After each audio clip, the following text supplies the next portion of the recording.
Bom dia a todos e todas. É com muita alegria que nós iniciamos esse curso sobre prevenção, e enfrentamento ao assédio no âmbito aqui do TRF da Primeira Região.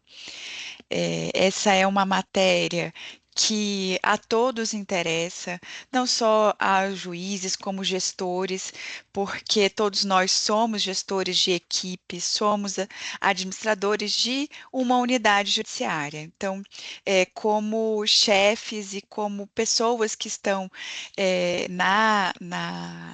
à frente de uma equipe que precisa e precisamos dessa forma engajar as equipes, tornar esse ambiente de trabalho um ambiente mais justo, mais seguro, mais acolhedor para todos os servidores. Então, é nesse sentido que esse curso se insere e também para os presidentes das comissões das sessões judiciárias com relação a esse tema, para prevenção e enfrentamento ao assédio. Então, é muito gratificante, né, Rafaela, podermos dar início a essa aula síncrona. Queria agradecer a Rafaela pessoalmente por todo o empenho com a comissão, com esse curso, enfim, tem sido um auxílio sem o qual eu não teria conseguido realmente dar continuidade aos trabalhos da comissão. Queria agradecer a doutora Mariana Marinho também por estar aqui presente conosco. Ela vai ser uma das nossas, junto com a Rafaela, na aula de hoje, que vai fazer uma palestra e você reservar um tempinho da sua vida profissional, da sua vida pessoal, para falar a todos nós de muita alegria para a gente aqui do tribunal, viu? Nós agradecemos enormemente, a gente sabe o quanto fazer isso e reservar esse tempo é uma ação mesmo de que demonstra compromisso com o tema e que demonstra também esse elo entre as nossas instituições. A doutora Mariana é juíza aqui do DF, né, se eu não me engano. É, Do Do Piauí. Piauí. do Piauí, desculpa, é juíza do Piauí. A juíza do DF foi a que veio na outra semana na palestra que nós fizemos, juíza militar aqui no DF, né? Mil perdões, doutora Mariana. Mas nós sabemos que fazer essa reserva de um tempinho para falar para os juízes aqui e os servidores do TRF da Primeira Região, com certeza é um esforço que a senhora faz e que nós temos, rendemos todas as homenagens. Muito obrigada. Então, nesse sentido, eu não quero falar muito. Eu vou passar a palavra, acho que inicialmente é a doutora Rafaela ou a doutora Mariana que vão começar a aula. É a doutora Rafaela. Eu já vou passar a palavra para a doutora Rafaela começar a sua palestra, agradecendo mais uma vez a presença de todos e todas aqui. Eu vejo que tem muitos juízes, né?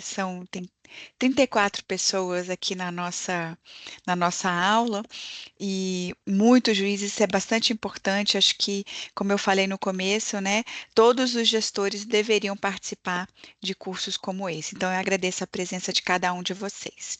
Com a palavra, a doutora Rafaela.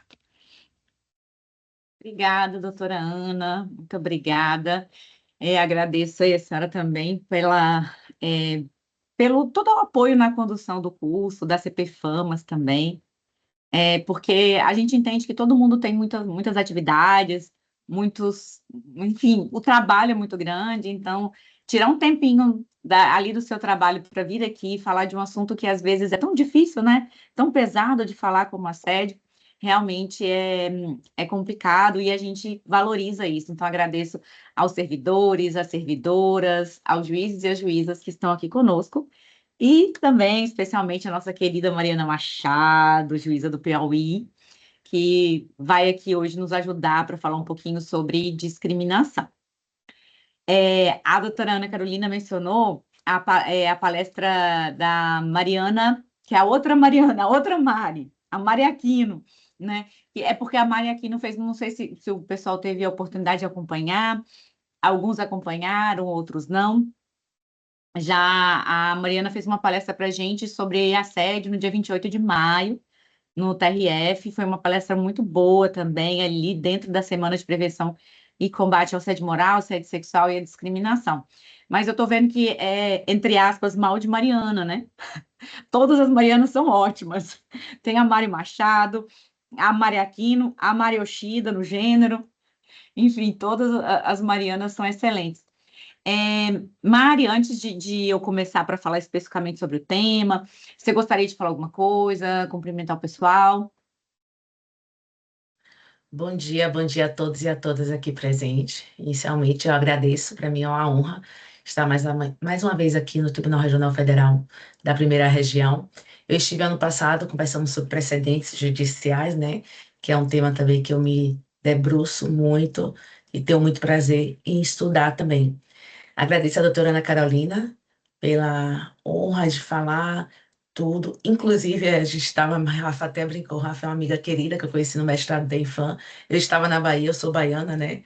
Que a gente foi convidado, eu e a Mariana Yoshida estávamos conversando sobre protocolo de julgamento de perspectiva racial e de gênero. E eu estou vendo colegas aqui maravilhosos do nós, o Eduardo, o Felipe, que eu tive a honra de conhecer também ano passado. E assim, quando a Rafa me convocou, eu digo que para tratarmos desse tema não é convite, não é convocação, porque trazer essas reflexões é muito importante, não só como nós gestores, mas também como pessoas, né? Para nós percebermos nossos preconceitos, nossas ideias preconcebidas, a inexistência de nossa neutralidade que leva a algumas discriminações. Então, eu falei, não, Rafa, falo com muito prazer, sim, só vamos ajeitar o horário. Então, é uma honra estar aqui com vocês, gente.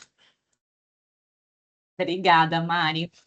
Pessoal, eu vou então tirar aqui do destaque a doutora Ana e a Mari, só para fins de apresentar aqui para vocês como que vai ser o nosso curso.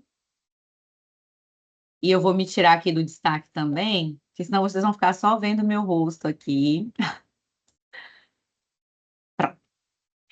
Enfim, então, mais uma vez, agradeço a presença de todos e todas, servidores, juízes, juízas, colegas, e aproveito aqui na nossa primeira aula síncrona para fazer um agradecimento especial à SMAF, nas pessoas da Luciana, que está aqui conosco, e também da Gabriela, tendo em vista que fazer um curso é algo muito complicado, né? Porque a gente tem que passar pela Infam e faz o credenciamento, tem todo o apoio logístico e pedagógico da SMAF.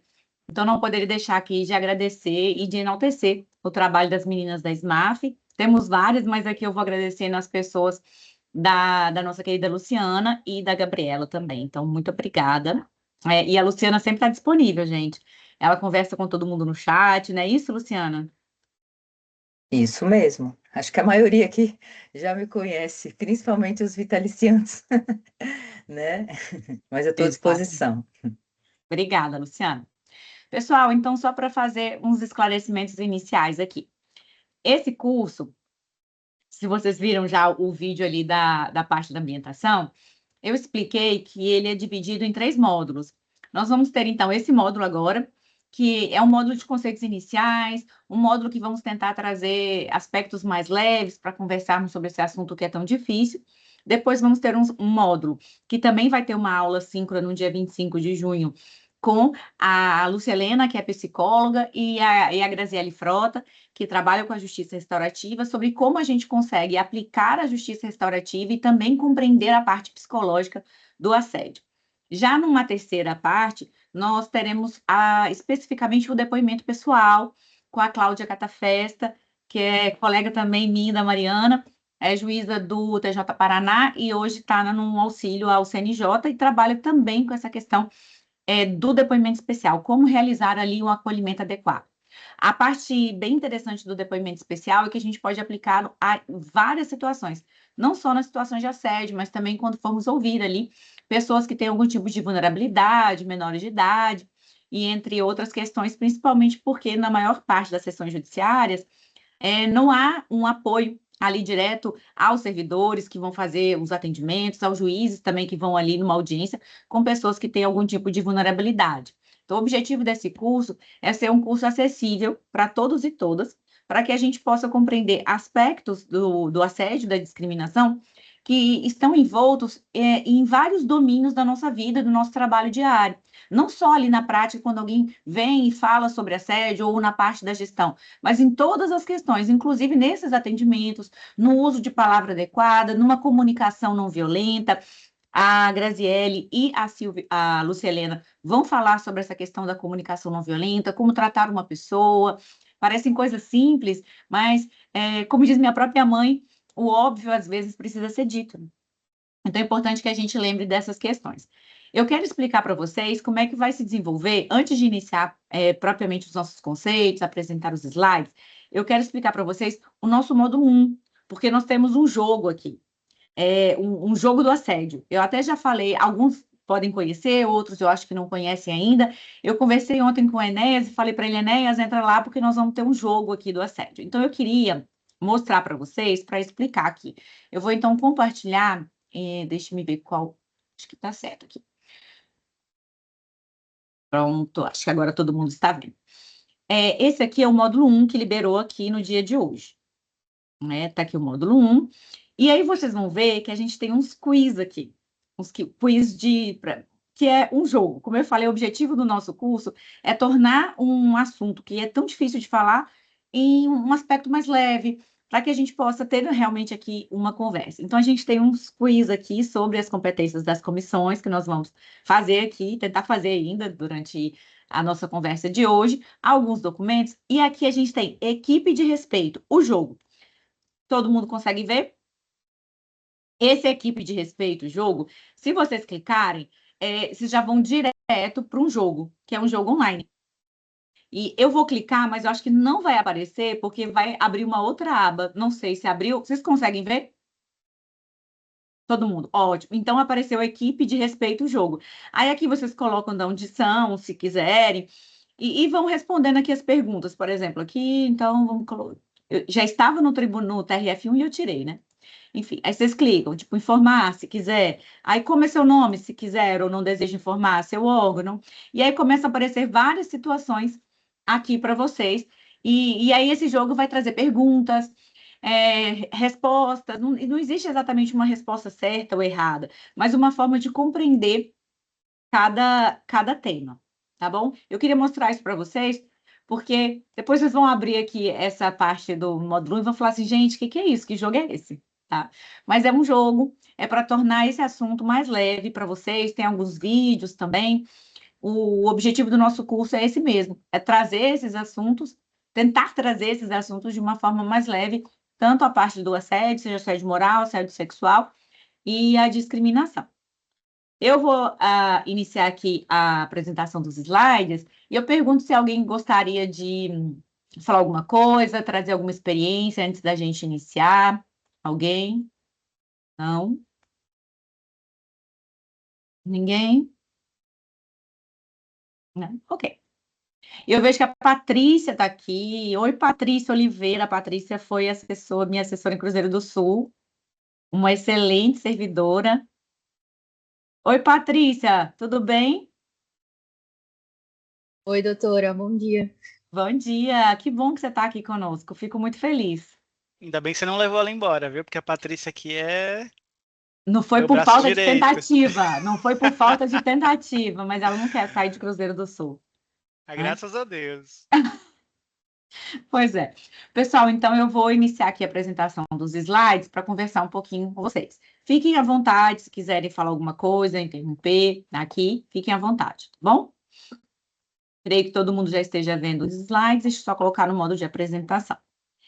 Primeira coisa, vocês vão ver que quando a gente fala aqui de assédio e discriminação, sempre alguém vai trazer uma cor lilás, uma cor roxa, que são justamente as cores ali do combate e enfrentamento ao assédio. Tem várias teorias sobre isso, algumas dizem que é por causa quando a pessoa sofre algum tipo de violência, fica com aquelas marcas no corpo, outros já trazem outras teorias, mas enfim, a questão é que essa é a cor geralmente relacionada ao assédio, à discriminação e à violência também contra as mulheres. Nesse módulo, nós vamos falar um pouquinho sobre os tipos de assédio e as diferenciações, também tratar da Resolução 351 de 2020 do CNJ, sobre a própria jurisprudência do CNJ sobre esse tema, sobre a Convenção 190 da OIT, que, como vocês vão ver, ainda não foi internalizada aqui pelo Brasil, mas nós já aplicamos alguns de seus conceitos principais, já vai falar sobre as comissões de assédio, tem aquele quiz que eu mencionei para vocês, e também vamos falar um pouquinho umas atividades práticas, algumas coisas para a gente refletir. Mas antes de a gente começar, eu quero trazer para vocês dados. Quando a gente fala de assédio, inicialmente fica parecendo algo subjetivo. Assim, isso aí está na cabeça de alguém, a gente às vezes não tem muita noção de como essas coisas acontecem. Por isso que eu quis começar aqui trazendo dados. Esses dados são da segunda pesquisa nacional sobre assédio e discriminação, que é um material que também está disponível no Moodle. E segundo os dados dessa pesquisa, em todos os escalões do Poder Judiciário, seja na força de trabalho auxiliar, com os terceirizados, colaboradores, conciliadores e estagiários, sejam como servidores, juízes, juízas e até desembargadores, a gente sempre tem alguém que já sofreu assédio. Aqui, a gente consegue observar que a maior parte das pessoas os respondentes, né, que informaram que já sofreram algum tipo de assédio ou discriminação, foram servidores e servidoras, com um percentual de 58,3%, seguido aqui da força de trabalho auxiliar, que são os colaboradores, terceirizados e estagiários, depois magistrados e magistradas, e também os ministros, os desembargadores relataram também já terem sofrido assédio ou discriminação. Ainda nessa pesquisa, a gente consegue ver que o assédio também está muito relacionado à questão interseccional, de gênero e raça. A doutora Mariana Machado vai falar aqui conosco depois sobre discriminação. E ela vai trazer esses aspectos de interseccionalidade, essas questões de discriminação, como isso ocorre. E a gente consegue ver aqui que o assédio também não está desassociado da discriminação e da interseccionalidade. Aqui a gente vê que a maioria dos respondentes que informaram que sofreram algum tipo de assédio ou discriminação eram pessoas autodeclaradas pretas, né? E na sequência, as pessoas amarelas, pardas, enfim, brancas e indígenas. A gente consegue, só por esse percentual, já compreender que esse elemento interseccional também está associado ao assédio e à discriminação. E quando a gente olha sobre a questão do gênero, as mulheres também são as mais afetadas, tanto pelo assédio quanto pela discriminação, correspondendo aqui a um percentual de 62,5% das respondentes, ali quando a gente analisa sobre o aspecto interseccional. Sobre o tipo de assédio, o assédio que mais ocorre disparadamente é o assédio moral, que está presente em 88% dos casos, seguido, então, do assédio sexual. Por isso que o assédio moral é muito falado. E nós vamos ver alguns aspectos interessantes sobre essa questão. Então, por que a gente fala sobre assédio? O assédio é um assunto real e urgente. É um assunto que atinge a todos e todas, independente de gênero, classe, onde trabalha, seja na área pública. Nós vimos, quem teve a oportunidade de assistir aos vídeos que eu disponibilizei na parte da nossa ambientação, muitos desses vídeos, o primeiro vídeo, na verdade, falava muito sobre a questão das empresas, o assédio nas empresas. Aí teve uma colega que colocou... Eu achei muito interessante, foi a última respondente que colocou no Vamos Nos Apresentar. Ela escreveu assim, que os vídeos a faziam pensar não necessariamente sobre punição, mas sobre o sentimento da vítima, o que vinha antes de qualquer punição. Por quê? Porque isso é uma questão que às vezes a gente não pensa, a gente pensa mais na punição. E o assédio tem que ser visto para o lado do acolhimento, como a gente vai tratar aqui. Como eu disse, é um problema real e urgente. Nós vimos os dados. O assédio moral atinge 80% das pessoas. E essa pesquisa do CNJ revelou essa presença significativa dentro do Poder Judiciário, do assédio e da discriminação. Quando a gente fala agora especificamente em assédio moral, é muito comum discutindo com as pessoas ou tratando com alguém dentro de uma comissão de prevenção e enfrentamento ao assédio, das pessoas dizerem assim, mas eu nunca quis fazer assédio com ninguém, eu não achei que eu estivesse assediando ninguém. O assédio não depende da intencionalidade. Então, não é como a gente fala no direito, não tem que ter dolo para ter assédio, é como se fosse uma conduta culposa, fazendo aqui uma analogia. A resolução 351 de 2020 do CNJ, que é a nossa principal resolução e suas alterações posteriores que tratam do assédio, Ela diz que o assédio é uma violação da dignidade e integridade, tanto psíquica quanto física de uma outra pessoa de uma forma abusiva e independe de intencionalidade. Ou seja, ainda que a pessoa não queira praticar o assédio, a sua conduta pode provocar na vítima um sofrimento, seja ele físico ou psicológico.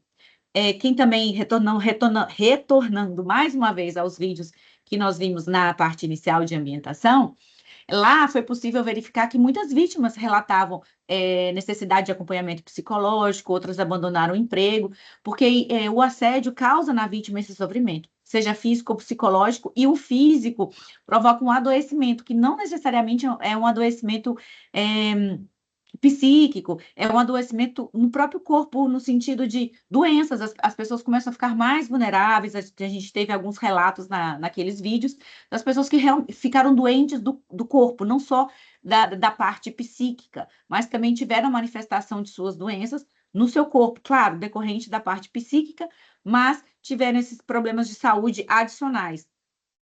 A questão do assédio moral é que, apesar de ele não depender da intencionalidade do agente, ele sempre vem de uma conduta abusiva. Então, o assediador ou a assediadora pratica uma conduta que causa naquela outra pessoa uma degradação de suas relações sociais e ambientais no trabalho.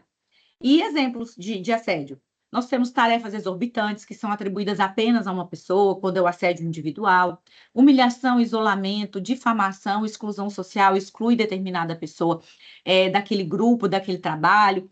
Isso é muito comum. E dois pontos fundamentais quando a gente fala de assédio é que durante muito tempo foi considerado um requisito do assédio como eu vou dizer, a permanência, que o assédio ocorresse mais de uma vez. Durante muito tempo se considerou que um único ato não seria considerado assédio. Mas hoje, com a Convenção 190 que eu mencionei aqui no início, apesar de o Brasil não ter ainda adotado, né, sobre o ponto de internalizado a convenção, já é o entendimento das comissões de prevenção e enfrentamento ao assédio, e isso vem também do CNJ, de que o assédio pode ser praticado por um único ato. Na Convenção 190, que vocês conseguem ver aqui no slide, fala que o assédio pode decorrer de um fato único ou de uma conduta repetida. Então, uma situação de gritos, por exemplo, no ambiente de trabalho, ainda que ocorram uma vez, podem, de fato, caracterizar uma situação de assédio. Então, um único episódio grave, como essa agressão verbal que eu mencionei, não consentido ou uma ameaça, pode configurar assédio. Isso já é uma evolução da própria Resolução 351, que foi se adaptando a essas novas concepções sobre o assédio. E aqui, lembrar da questão da intencionalidade, que o assédio não depende da intencionalidade do agente, mas do que aquela sua conduta. Oi, Felipe. Sobre essa questão da intencionalidade, Rafa, eu tive um episódio na época que eu era servidor, né? Logo que eu cheguei no gabinete, eu fui trabalhar com um juiz, e ele era um cara muito produtivo, muito ágil, e eu lembro que eu tinha muito receio, eu estava começando a trabalhar como assessor, eu tinha muito medo de errar, então eu li o meu processo várias vezes antes de minutar, e isso fazia com que eu minutasse pouco, né? É, e um dia ele me chamou no gabinete dele, nunca conversou comigo sobre isso, né? Ele já chegou e falou assim, olha, eu vi que você está minutando muito pouco, e você... como se eu estivesse enrolando, fazendo alguma coisa de propósito, e falou assim: se você não melhorar sua produtividade, eu vou abrir um PAD contra você. Foi a primeira abordagem que ele teve comigo, né? E isso me trouxe muita tristeza, indignação, né? Falei assim, poxa, eu tô dando o meu melhor aqui e a pessoa tem que abrir um PAD contra mim, né? Assim, a abordagem dele foi uma abordagem bem pesada. Isso me marcou muito. Sobre a questão da intencionalidade e do ato único, né? Mesmo que não tenha sido a intenção dele, mas graças a Deus eu tive ali a disposição de falar assim, não, eu vou provar para esse cara que ele está errado, que eu consigo, que eu dou conta, e eu fui correr atrás de atender a expectativa dele, né? Mas foi muito marcante para mim, e o que isso me deixou de lição foi, às vezes a gente como gestor, como juiz, por exemplo, a gente pode medir a nossa equipe com a nossa própria régua e acabar querendo deles um desempenho que a gente tem por causa da nossa experiência, do nosso tempo, da nossa vivência, né? Então, uma coisa que pode acabar gerando uma situação de assédio e que às vezes não é a nossa intencionalidade, mas pode acontecer isso, é você medir a sua equipe com a sua própria régua, né? E você dentro de uma equipe você vai ter servidores que vão produzir mais, vão produzir menos, vai ter uns que vão ser mais perfeccionistas, outros que vão ser mais objetivos. Então, saber administrar isso é muito importante, né? E justamente para evitar situações como essa. Para mim, foi uma situação muito marcante, que me chocou, que me trouxe uma tristeza, né? Enfim, eu certamente esse juiz ele não foi com a intenção de praticar um assédio moral, mas para mim foi muito doloroso ouvir aquilo, né? Aquela insinuação de que eu estaria fazendo de propósito, estaria agindo de má fé, ameaçar de abrir um processo administrativo disciplinar. Então, assim, é uma coisa que eu trago para mim, por exemplo, que eu aplico hoje no meu dia a dia. Antes de eu conversar com um servidor sobre algo, eu penso assim, isso que eu estou querendo conversar com ele é algo que eu estou exigindo de acordo com a minha capacidade, eu estou medindo ele com a minha régua, ou é algo que realmente é adequado para a realidade daquele servidor? O servidor médio, digamos assim, né? Será que ele está abaixo, ele está aquém do que se deveria esperar do servidor? Ou eu estou medindo ele com a minha régua, estou esperando que ele pense, raciocine, produza no mesmo nível e agilidade e velocidade que eu? Então, só para compartilhar esse evento aí, esse fato. Muito obrigada, Felipe, porque assim, trazer esses casos e você voluntariamente, né, trouxe essa experiência, isso é muito legal, assim, engrandecedor para a gente. E ver como que uma situação que você passou mudou a sua visão para outras pessoas. Isso é muito importante, né? E, e obrigada, Felipe. Essa questão da intencionalidade, a gente vai depois voltar a falar com ela, com alguns exemplos, falando de condutas que, às vezes, também não são assédio. Qual que é o limite ali? Que sempre é muito difícil, né? Qual que é o limite entre o que é assédio e o que não é assédio? Depois a gente vai voltar a falar sobre ela, sobre isso, trazer alguns exemplos, mas o seu exemplo já foi excepcional, Felipe. Muito obrigada, viu? Bom, deixa-me. Oh, pronto. E sobre a questão da direção do assédio. E todo mundo está acostumado a ver e, infelizmente, a ouvir esse relato como o do Felipe, que é desse assédio vertical, descendente, que vem do superior hierárquico para baixo. Mas nós temos o assédio vertical ascendente, que ocorre quando os próprios subordinados também fazem esse assédio em relação ao chefe, e o horizontal, que é entre pares. Esses dois assédios, as pessoas geralmente têm um pouco mais de dificuldade de entender. Esse assédio vertical ascendente, infelizmente, tende muito a ocorrer com mulheres e com pessoas jovens, que chegam, por exemplo, do último concurso, ou mulheres em geral, enfim, sejam jovens ou sejam mais velhas, isso a gente vai falar um pouquinho de etarismo também daqui a pouco.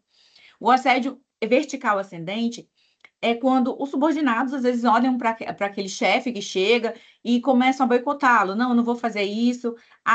Essa pessoa não sabe de nada. Essa pessoa chegou agora. Eu estou aqui há tantos anos. Essa pessoa não sabe de nada. Ou essa pessoa não tem competência. Enfim. E isso que traz também um sofrimento para o superior. Então, o assédio não é só do superior em relação ao subordinado, mas também pode ocorrer dos subordinados em relação aos superiores. Aí aqui a gente tem uns exemplos, né? Que é o boicote coletivo, como eu falei, não vamos fazer a determinada atividade que o chefe pedir. A pressão do grupo, ou esse descrédito sistemático, que muitas vezes é associado à idade da pessoa, que a gente vai falar um pouquinho de etarismo. E no vertical descendente, que são os que a gente, né, acabou de falar que costuma muito ouvir, essa sobrecarga de trabalho, como o Felipe falou, tem que estar perfeito, mas tem que ser uma quantidade X. E isso traz alguns problemas até em diferenciações que a gente precisa discutir. Quando que cobrar alguma coisa é assédio, quando que cobrar não é assédio.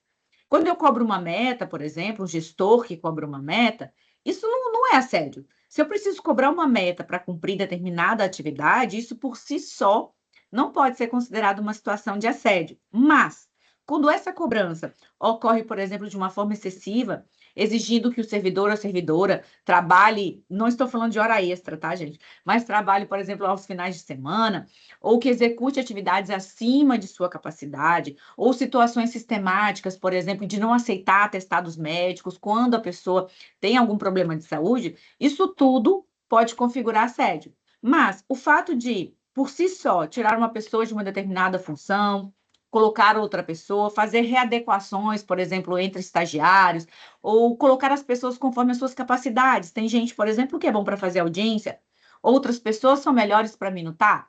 Tem gente que é bom para minutar processos grandes, como ações de improbidade, por quê? Porque são muito detalhistas.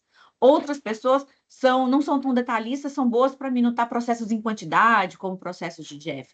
Então, reconhecer as especificidades das pessoas, as características do grupo que você precisa e que a pessoa lhe mostra, são essenciais para a gente evitar essas situações de assédio. E lembrar também, como a gente vai ter no nosso módulo 2, que uma comunicação não violenta, o exemplo que o Felipe trouxe aqui, já chamar uma pessoa, vou te ameaçar de PAD, talvez seja uma conduta muito abrupta para uma primeira vez que se chama alguém para conversar. É importante que a gente pense, né, nessas questões, como o Felipe trouxe aqui para nós.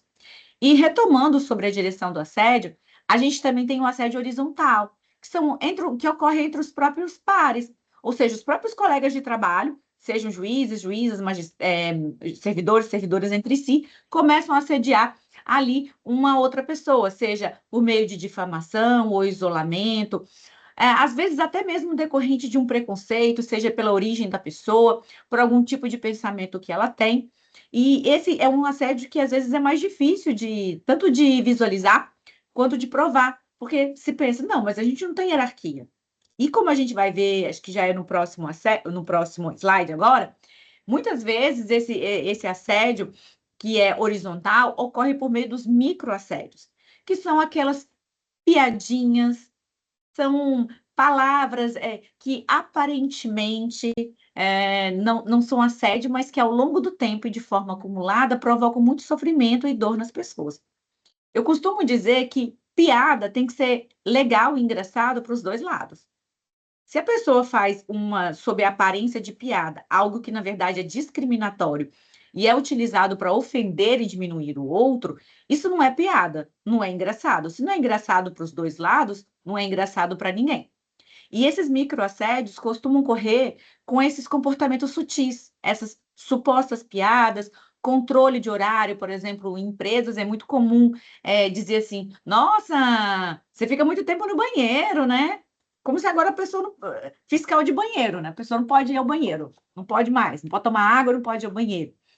São situações que aparentemente, né, e de forma isolada, não constituem assédio, mas que o efeito acumulado ao longo do tempo é muito danoso para a vítima.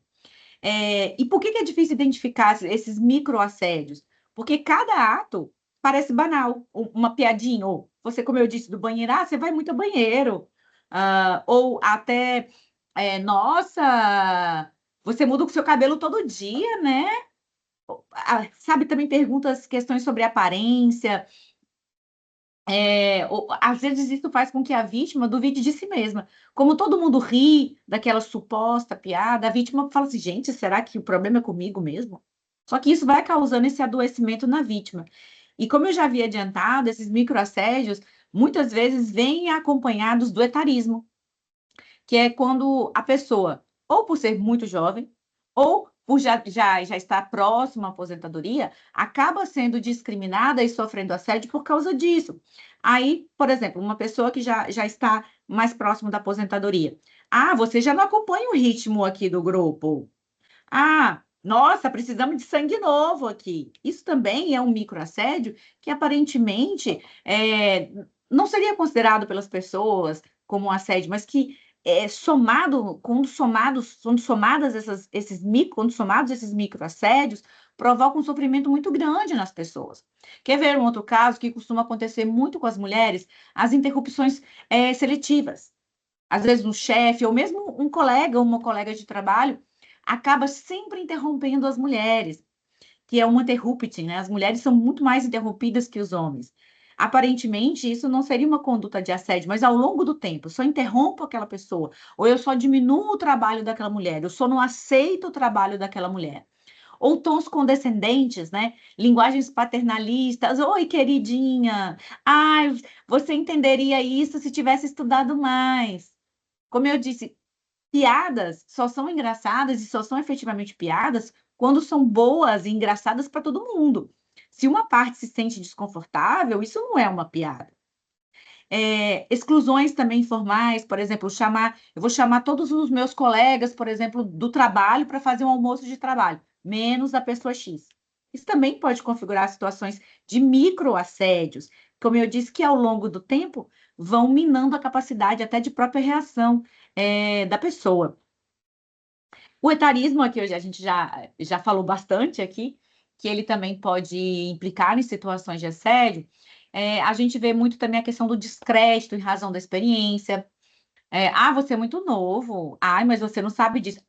Porque olha, na minha época não se chegava assim, não. Olha só, você tem mais de tantos anos, então você deve. Você deveria deixar para quem tem mais energia. Ou excluir de capacitações as pessoas que, não, mas você já está próximo à aposentadoria, você não vai aprender, não. Você não vai fazer mais esse curso, não. Ou desqualificar a experiência de servidores mais antigos, ou o contrário, sobrecarregar jovens, dizer assim, não, você é jovem, já passei por isso, deixar isso com você. Ou essas piadas como eu falei, que não são piadas, né, de esquecimento, lentidão, ou o que mais ocorre hoje, dificuldade de tecnologia. Ao invés de um servidor mais jovem, que tem mais acesso à tecnologia, ajudar talvez um servidor ou um juiz ou uma juíza mais antigo, isso acaba virando piada. E para o ambiente de trabalho, essas questões acabam se desgastando ao longo do tempo. E a gente comumente não pensa sobre isso, né? Além disso, além do assédio moral tradicional, seja vertical ascendente ou descendente, ou ainda esse horizontal, a gente tem esse assédio organizacional, que é quando a empresa, geralmente isso acontece mais em empresas, né? Elas adotam um processo contínuo de condutas, métodos de trabalho gerenciais que são direcionados para excluir determinadas pessoas.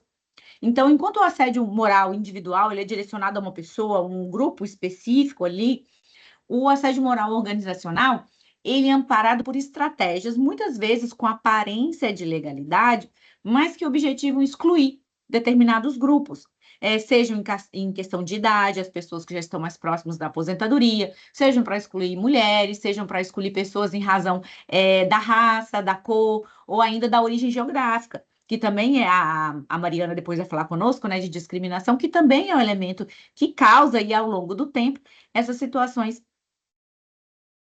de assédio, tá bom? Deixa eu voltar aqui. Sobre o assédio moral, são essas pinceladas, essas questões que eu queria trazer aqui para vocês. E uma coisa que é importante a gente discutir, e eu falei um pouquinho anteriormente, são esses limites do que é o assédio e do que não é o assédio. Nós vamos ver mais para frente, nos próximos slides, que as CPFAMAs, né, as Comissões de Prevenção e Enfrentamento ao Assédio, elas são direcionadas ao acolhimento das pessoas. Então, elas não estão para julgar alguém, enfim. O objetivo é acolher as pessoas. Muitas das vezes, essas comissões se deparam com relatos de pessoas que trazem situações que muitas vezes são individuais, são próprias mesmo daquele indivíduo, mas que eles acham que são assédio, né? Então, indivíduos que às vezes não se dão, por exemplo, estão no teletrabalho, mas não se adaptam àquela rotina de teletrabalho, que é uma rotina mais dinâmica, de disponibilidade, e às vezes é necessário que o chefe, enfim, solicite que aquela pessoa retorne, por exemplo, ao trabalho presencial.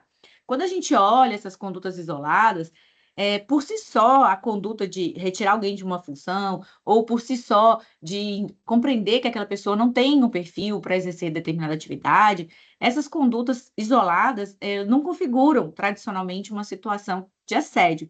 No entanto, tudo é a forma como isso vai ser dito. E o Felipe bem falou aqui, então, que ele, né, nos contou que o primeiro contato que ele teve à época com o magistrado que o atendeu foi: olha, vou abrir um pátio contra você. E a gente vai ter, no nosso segundo módulo, a questão da comunicação não violenta. Como abordar essas situações? Porque não só os gestores, mas também quando a gente está com colegas de trabalho, como abordar essas situações, como abordar de uma forma não violenta, uma forma em que a gente diga o que tem que ser dito, mas que isso não provoque na pessoa um sofrimento, um assédio. E as comissões trabalham muito com essas questões. E nós vamos ver isso daqui a pouquinho na frente. A gente vai passar agora para falar alguns comentários sobre o assédio sexual. Alguém gostaria de falar alguma questão, trazer algum exemplo sobre o assédio moral, exemplos de CPFAMAS ou exemplos próprios? Ninguém? Não? Ok, sem problema nenhum. Não vou assediar ninguém aqui, tá, gente? Falando assim, fulano, fale sobre isso. Fiquem tranquilos. Só se alguém quisesse falar. Bom, então vamos para o assédio sexual. No assédio sexual, é uma conduta mais delicada em relação ao assédio moral. Por quê? Porque envolve, além da questão psíquica e também da vítima, envolve a invasão específica ali da sua privacidade mais íntima, né? Aquela que é sua, né? Que está contigo. A resolução do CNJ 351 de 2020 compreende que o assédio sexual é aquela conduta de conotação sexual, né, praticado contra alguém, contra a vontade daquela pessoa, e que ocorre sobre diversas formas. Então, a gente pode ter um assédio sexual de forma verbal, falando com a pessoa, podemos ter de uma forma não verbal, por meio de gestos, por meio de figurinhas no Instagram, em mensagens, enfim, no Teams, seja onde for, ou também de uma forma física, que invade ali diretamente o corpo da pessoa. E o objetivo a grande questão do assédio é que essas condutas têm essa conotação sexual e são direcionadas contra uma vítima que não tem interesse em corresponder àquela investida do agressor ou da agressora. E o assédio sexual também é considerado crime. Então, o assédio sexual é tipificado pelo Código Penal. O assédio moral não tem uma tipificação como crime, apesar que no âmbito tanto da 8.112 quanto da magistratura é considerado falta funcional grave. Mas tem projetos de lei, né, que já tratam disso. Em alguns casos, dependendo da natureza do assédio moral, ele também é associado ao crime de constrangimento ilegal. Isso é muito comum se visualizar também, dependendo ali da gravidade. Mas o assédio sexual tem um tipo penal específico, né, que trata dessas investidas contra uma pessoa sem que essa pessoa tenha dado seu consentimento. É aquela história que não é não. As formas de manifestação do assédio podem ser, aqui eu trouxe alguns exemplos, palavras, gestos, contatos físicos não consentidos, mensagens de conteúdo sexual, seja por WhatsApp, redes sociais, e-mail, convites insistentes também de caráter sexual, quando a pessoa não manifesta o interesse de corresponder àquelas investidas, chantagens ou pedidos de favores sexuais em troca de alguma coisa ou para manutenção de alguma coisa. Olha, você vai ficar nessa função desde que você saia comigo. Mas nem sempre o assédio sexual tem essa exigência, né? Que você exige ali, ó, que você vai ficar desde que ele pode ocorrer, como eu disse, por mensagens, essas condutas insistentes que ocorrem sem que a outra pessoa se sinta confortável com aquilo. Mas também olhares insinuantes, olhares para as mulheres, é o que ocorre mais. Piadas, e como eu disse, piadas, né, não são engraçadas se não forem para todos. Comentários sobre o corpo, sobre o gênero, sobre a vida sexual. Compartilhar situações mais graves, vídeos íntimos das pessoas, ou essas ameaças de a pessoa perder algum benefício, ou que ela, para ganhar algum benefício, tem que ceder alguma investida do assediador. Uma inovação que nós tivemos é que, até pouco tempo, para ter o assédio sexual, era necessária a ocorrência de uma hierarquia direta. Opa, algum colega, quem é? O Atos Alexandre. Oi, Atos, tudo bem? Ó, Rafaela, bom dia, desembargadora Ana. Com relação a essa questão do assédio e hierarquia, eu tive uma situação específica na segunda vara da seção judiciária do Amapá, que era um servidor, tinha uma servidora mais nova, ela devia ter uns 22 anos de idade, tinha acabado de entrar pelo concurso, técnica, e um servidor já com 20 anos de casa, e que não existia nenhuma relação entre eles, a não ser que os dois pararam na secretaria. Uhum. Só que todos os dias, quando ela ia embora, ele ia embora no mesmo horário que ela. Se ela ficasse até mais tarde, ele ficava até mais tarde e saía junto com ela. Se ficasse saísse mais cedo, saía junto com ela. Ela manifestou essa inquietação para outras servidoras da vara e as outras servidoras vão ver se isso de fato tem alguma coisa, de fato existe alguma coisa aí ou só uma impressão dela. E a gente verificou isso, que de fato existia essa sincronicidade e gerou um incômodo nela. Nós conversamos com o pessoal da comissão na sessão e, a priori, resolveu uma conversa com o juiz. Não precisou se levar mais para frente. Mas deixamos abertos para que a servidora, se ela quisesse, de fato, para ela de fato, para a gente fazer a reclamação oficial. Porque naquele momento eu senti que ela estava fragilizada, eu não queria que ela fosse submetida a um procedimento que ela não queria passar. Embora existisse hierarquia entre os dois, ela se sentiu vulnerável e eu, como juiz, entendi que eu não poderia agravar a vulnerabilidade dela e submeter ela a um processo de assédio. Não sei se foi correto a forma que eu procedi, mas na hora foi a que me pareceu mais razoável. O Atos, me parece que assim, que você, mesmo talvez sem conhecer, não sei se conhecia a 351, acabou adotando ali alguns princípios da resolução que a gente vai falar daqui a pouco, porque a vítima, o que a gente considera nas comissões de prevenção e enfrentamento ao assédio é o interesse da vítima. Então, a vítima ela pode querer simplesmente fazer cessar aquela situação, mas ela não quer registrar. Ou ela quer registrar e prosseguir, ou ela quer registrar, mas quer que fique apenas ali dentro daquele grupo, porque as vítimas, elas muitas vezes são sucessivamente revitimizadas, né? Então, assim, me parece, né, pelo que você relatou aqui, que você acabou aplicando ali os princípios da Resolução 351 do CNJ, que é justamente a prevalência da vontade da vítima. A vítima que, não, eu só quero que faça cessar isso aqui. Então, é um direito dela, ela realmente, se a vítima não quiser, ela não precisa nem ao menos formalizar, ou mesmo que formalize, ela não precisa prosseguir aí para um processo de apuração. E a gente vai falar disso aqui, da CPFAMAS. E a questão da hierarquia que você colocou, que não tinha aparentemente uma hierarquia, né? Isso é muito bom, porque é um exemplo ótimo para essa questão aqui, esse slide aqui, que a hierarquia direta hoje não é considerada requisito fundamental para o assédio sexual. Porque durante muito tempo, para configurar o assédio sexual, era necessário uma hierarquia direta. Não? Então, o chefe em relação ao subordinado ou subordinada. Mas o CNJ, nesse informativo de jurisprudência número 2 de 2016, que eu citei aqui, ele entendeu que a hierarquia formal não é requisito indispensável para configurar assédio sexual. Basta que o contexto institucional favoreça uma situação de poder e ascendência.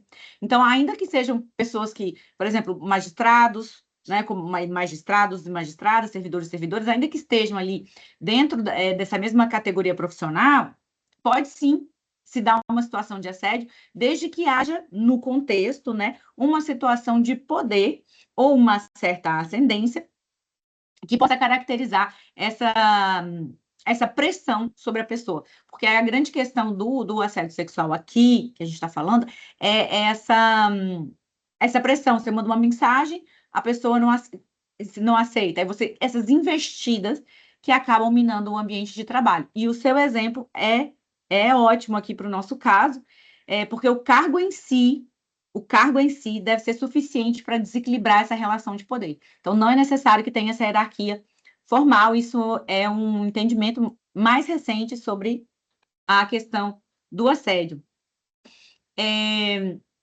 E, voltando a falar da Convenção 109, eu já adiantei para vocês que, no caso do assédio, né, basta uma ocorrência única, não é necessário que seja repetida, tanto no assédio sexual e agora no assédio moral. Lembrar que a Convenção 190 ainda não foi ratificada pelo Brasil, mas é uma referência interpretativa para nós.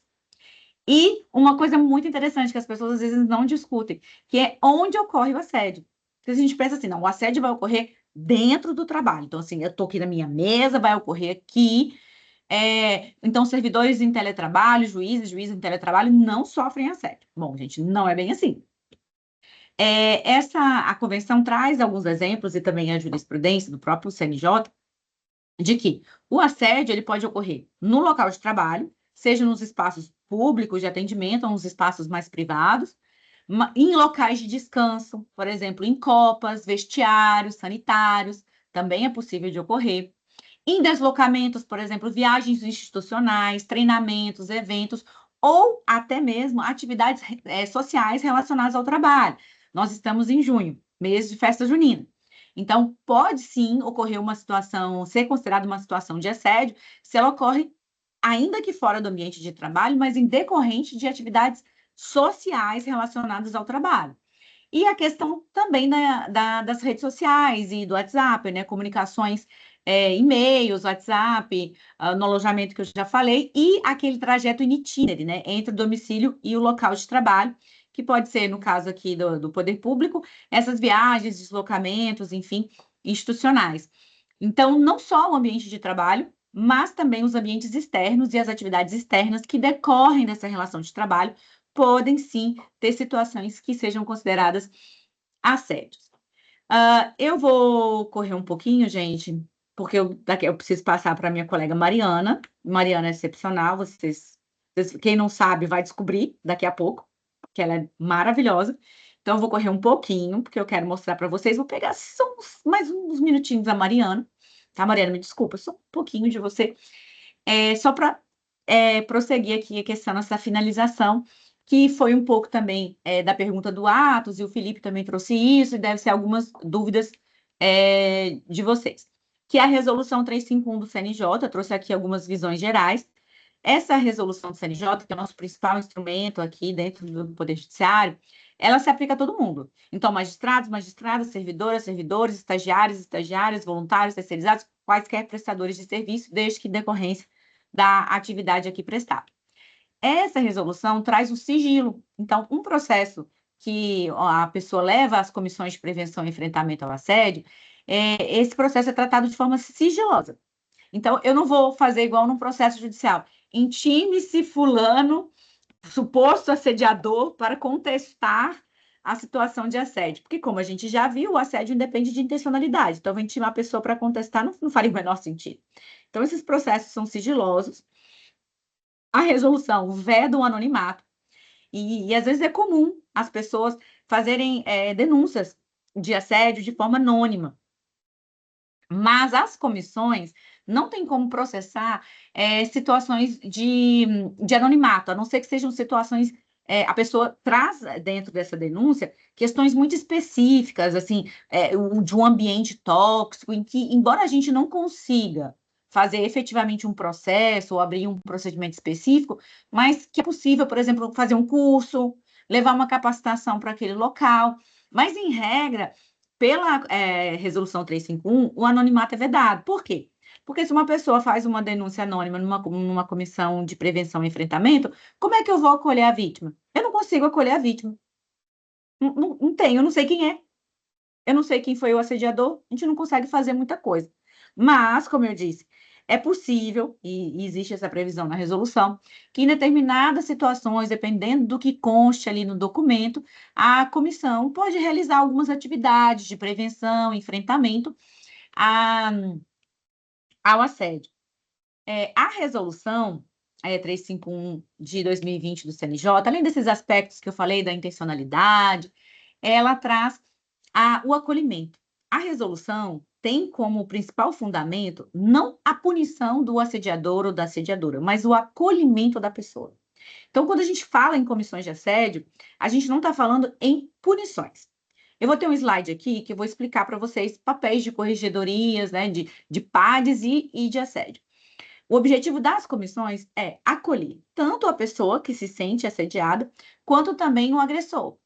Seja por meio de uma escutativa, escutando aquelas pessoas por profissionais qualificados, ou ainda encaminhando essas pessoas para um atendimento especializado. Na CPFAMAS do TRF1, nós temos o projeto Escutativa, que foi um projeto pioneiro criado pela doutora Ana. Doutora Ana, a senhora quer falar um pouquinho do Escutativa?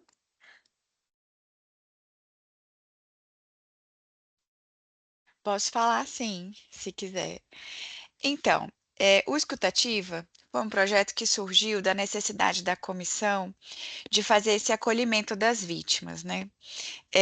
Eu não me sentia preparada e por diversas vezes fomos acionados pelas vítimas que queriam compartilhar o que tinha acontecido, que queriam conversar. E a gente, além de não ter essa estrutura, de não ter, não ter nem, assim, nenhum lugar específico para atender essas pessoas, e muito menos a expertise necessária para fazer esse acolhimento, nós começamos a buscar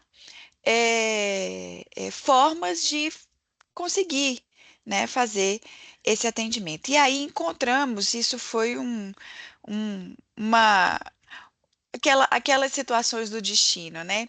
Eu fui a uma visita na parte da conciliação da Justiça do DF, aqui, da seção judiciária, e conversando, enfim, comecei a falar dessa minha ideia de fazer algo nesse sentido. E eles disseram que eles já tinham algo mais ou menos iniciado, mas tudo muito ainda feito na base da tentativa mesmo ali, daquele atendimento. E havia uma terceirizada da justiça restaurativa, com treinamento, ela é psicóloga, ela tem treinamento em justiça restaurativa, e que fazia esse tipo de atendimento ali. Já tinha até um nome, eu não sei nem se esse nome escutativa já não estava já pensado lá na Justiça Federal do DF. E aí, a partir daí, a gente começou a construir o projeto, que nada mais é que isso, é um canal de atendimento.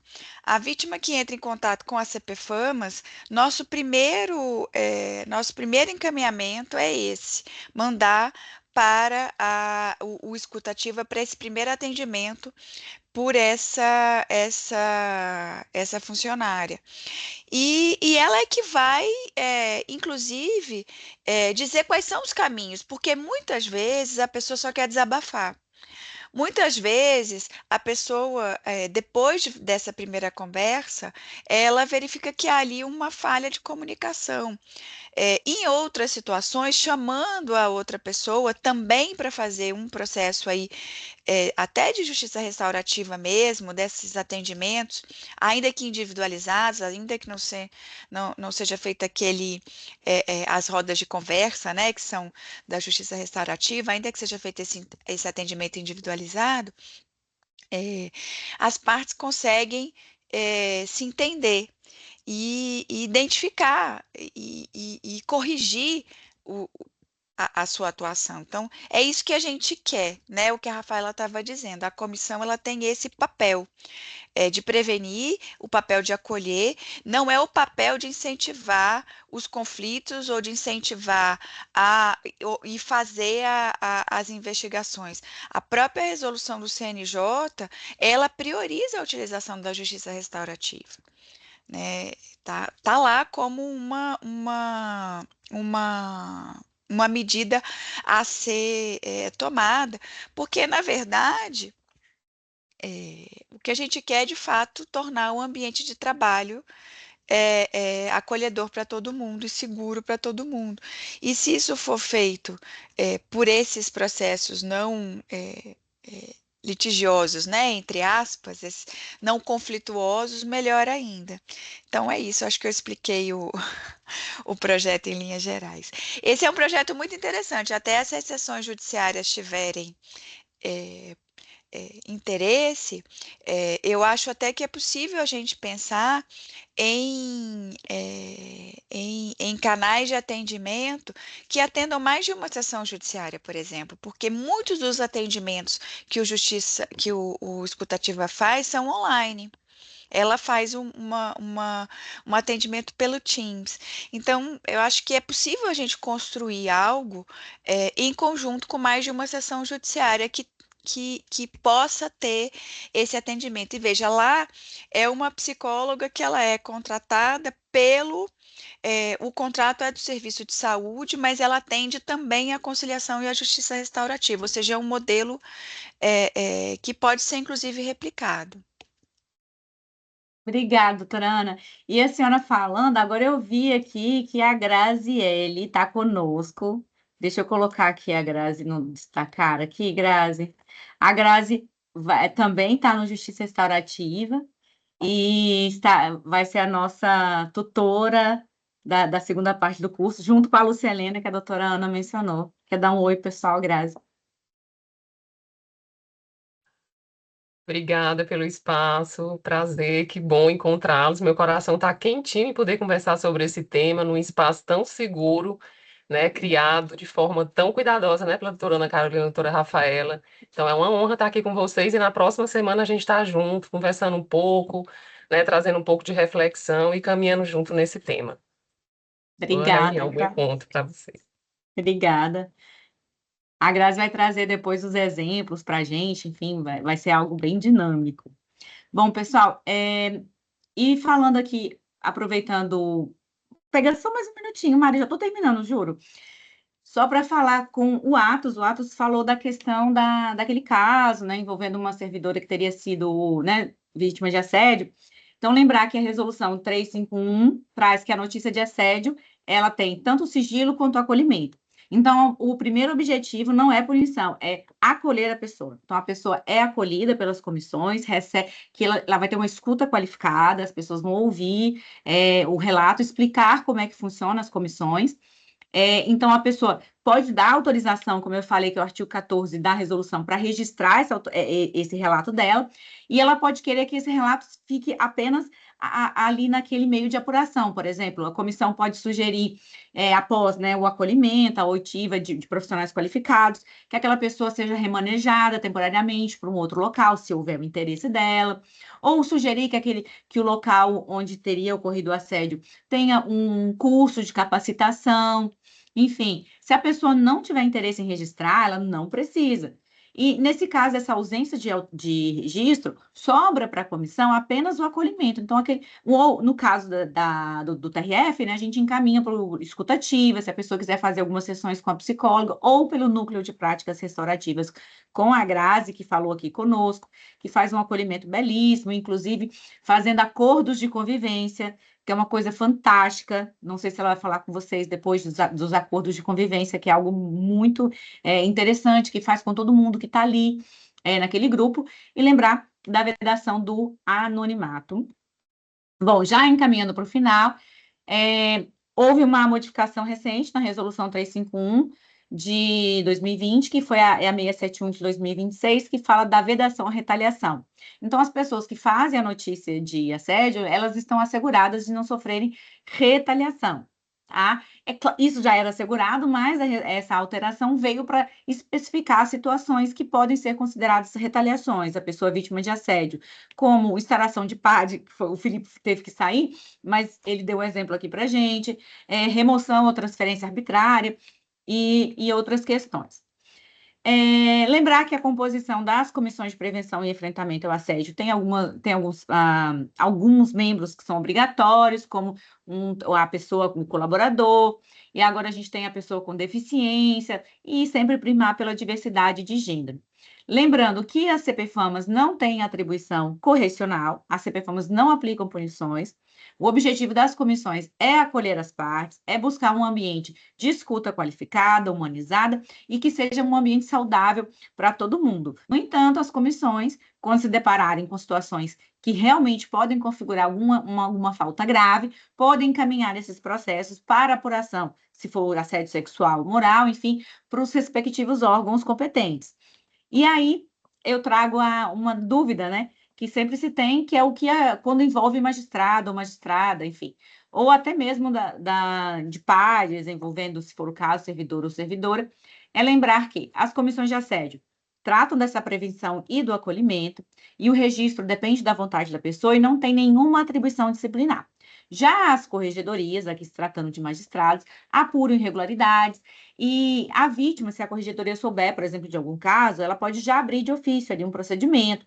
No caso das situações de assédio encaminhadas pela CPFAMAS, isso não é feito, é necessário que haja ali o respeito à vontade da vítima e o encaminhamento, se houver a autorização. No âmbito do TRF1, há o entendimento já, desde o início dessa resolução, desde 2020, de que as CPFAMAS locais fazem o acolhimento das pessoas vítimas de assédio e se houver algum magistrado ou magistrada envolvida, citado ali como possível assediador ou assediadora, esses casos vão para a CPFAMAS do TRF, aí junto com a doutora Ana Carolina Roman, a gente analisa esses casos, vê se é o caso de assédio ou não, faz ali os contatos e promove os encaminhamentos que forem necessários.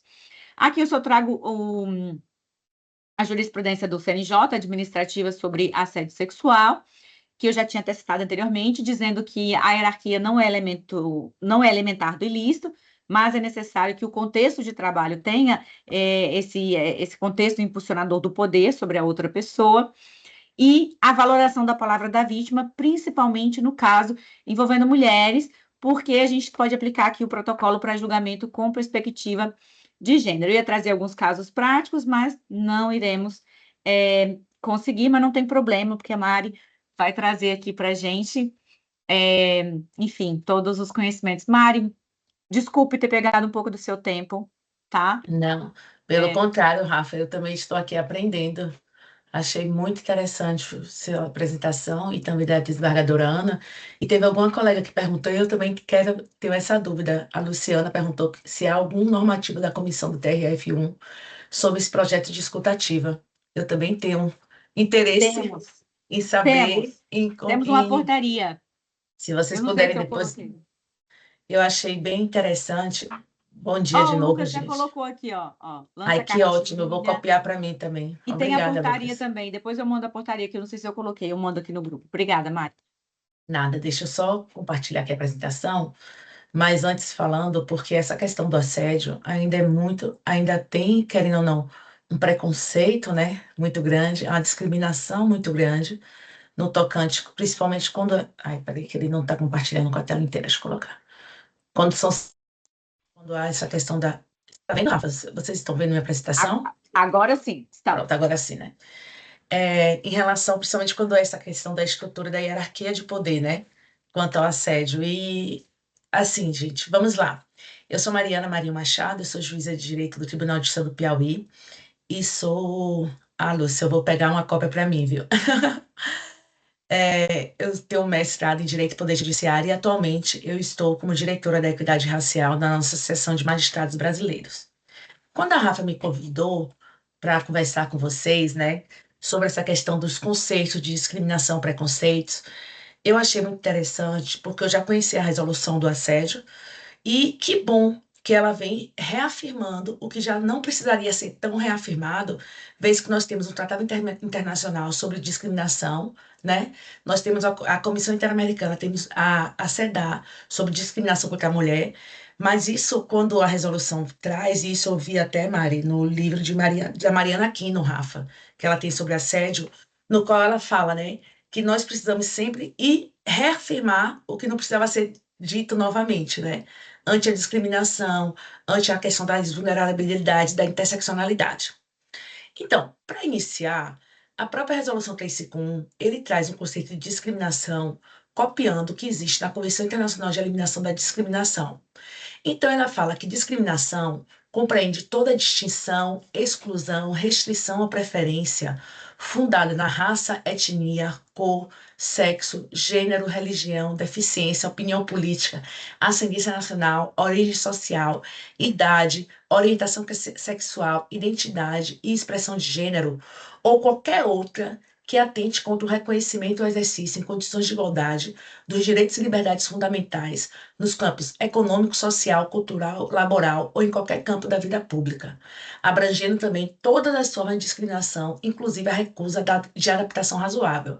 Aí vocês podem me perguntar, nossa, eles não poderiam falar, abrange tal, tal e qualquer outro tipo? Ai, peraí que fechou. Deixa eu colocar aqui, essa aqui fica aqui. E qualquer outro tipo, para que ter sido tão específico? Justamente porque dentro do cotidiano, as pessoas viam, justamente tendo uma atitude discriminatória, eles falavam, quando vinha para o âmbito judicial, não tem essa hipótese na lei. Então, justamente, vindo de acordo com o Tratado de Discriminação, a Resolução 351 trouxe, tentando abarcar todas as formas de discriminação possíveis que possam ocorrer na nossa sociedade. Ocorre que muitas pessoas confundem discriminação com preconceito. E eles não se misturam, não são a mesma coisa. Porque o preconceito é justamente como diz o pré, é o anterior. É um conceito que nós formamos socialmente, uma ideia preconcebida, de acordo de uma pessoa ou de um grupo, baseado em estereótipos, baseado na raça, baseado na etnia, na xenofobia ou até na etnia que aquela pessoa está inserida. Então, por exemplo, existe o preconceito, e quando o Rafa falou, né, eu me lembrei bem do meu caso, quando eu entrei na magistratura, quase 14 anos atrás, com 26 anos, foi totalmente, sofri o preconceito, sofri o assédio, né, aquele assédio escamoteado, silencioso, no qual, será que essa menina nova, negra, vinda de outro estado, ela tem capacidade, ela tem condições de exercer a magistratura, né? Então, sou justamente de acordo com ideias preconcebidas, porque tendo em vista que ser mulher na magistratura já é uma coisa exceção, e sendo uma mulher preta dentro de um cargo de autoridade, é uma exceção maior ainda. E justamente após ingressar à magistratura, né, e sofrer o racismo de perto, os preconceitos de perto, que desenvolveu em mim essa vontade, esse querer de entender, de aprender sobre a questão de preconceito, discriminação, estereótipos, racismo, para entender, inclusive, o que se passava comigo cotidianamente. Para iniciar, eu queria trazer esse vídeo porque eu acho ele muito emblemático sobre justamente os preconceitos implícitos existentes em nossa sociedade. Estão ouvindo?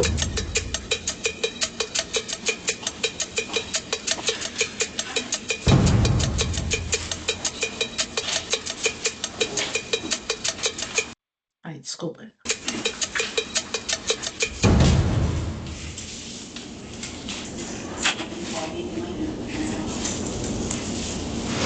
Muito obrigado por terem vindo. Eu vou mostrar algumas fotos para vocês e eu queria que vocês me dissessem o que vocês veem nessa foto.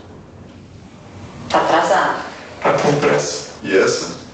Ela é designer de moda. Escolhendo uma roupa para ela comprar. Executivo, pode ser na parte de finanças, pode ser na área de RH. Mais uma. O meu pai está cuidando do jardim da casa dele. Com certeza ele não tem cara de ser empregado da casa, não. Ela tá limpando a casa dela, tá limpando a pia. Eu achei grafiteira, tem jeito de grafiteira. No grafite é uma arte, não é vândalo, não é uma vândalo.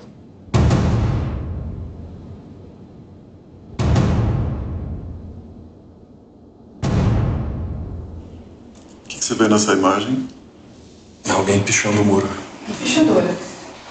E ela? Diarista? Limpando a casa? É empregada doméstica. Um jardineiro. Bom, ele me lembra um segurança de shopping. Um motorista particular. Vendedora, poderia ser uma costureira. Parece uma pessoa fugindo. Ladrão. O nome disso é racismo institucional e as consequências são graves.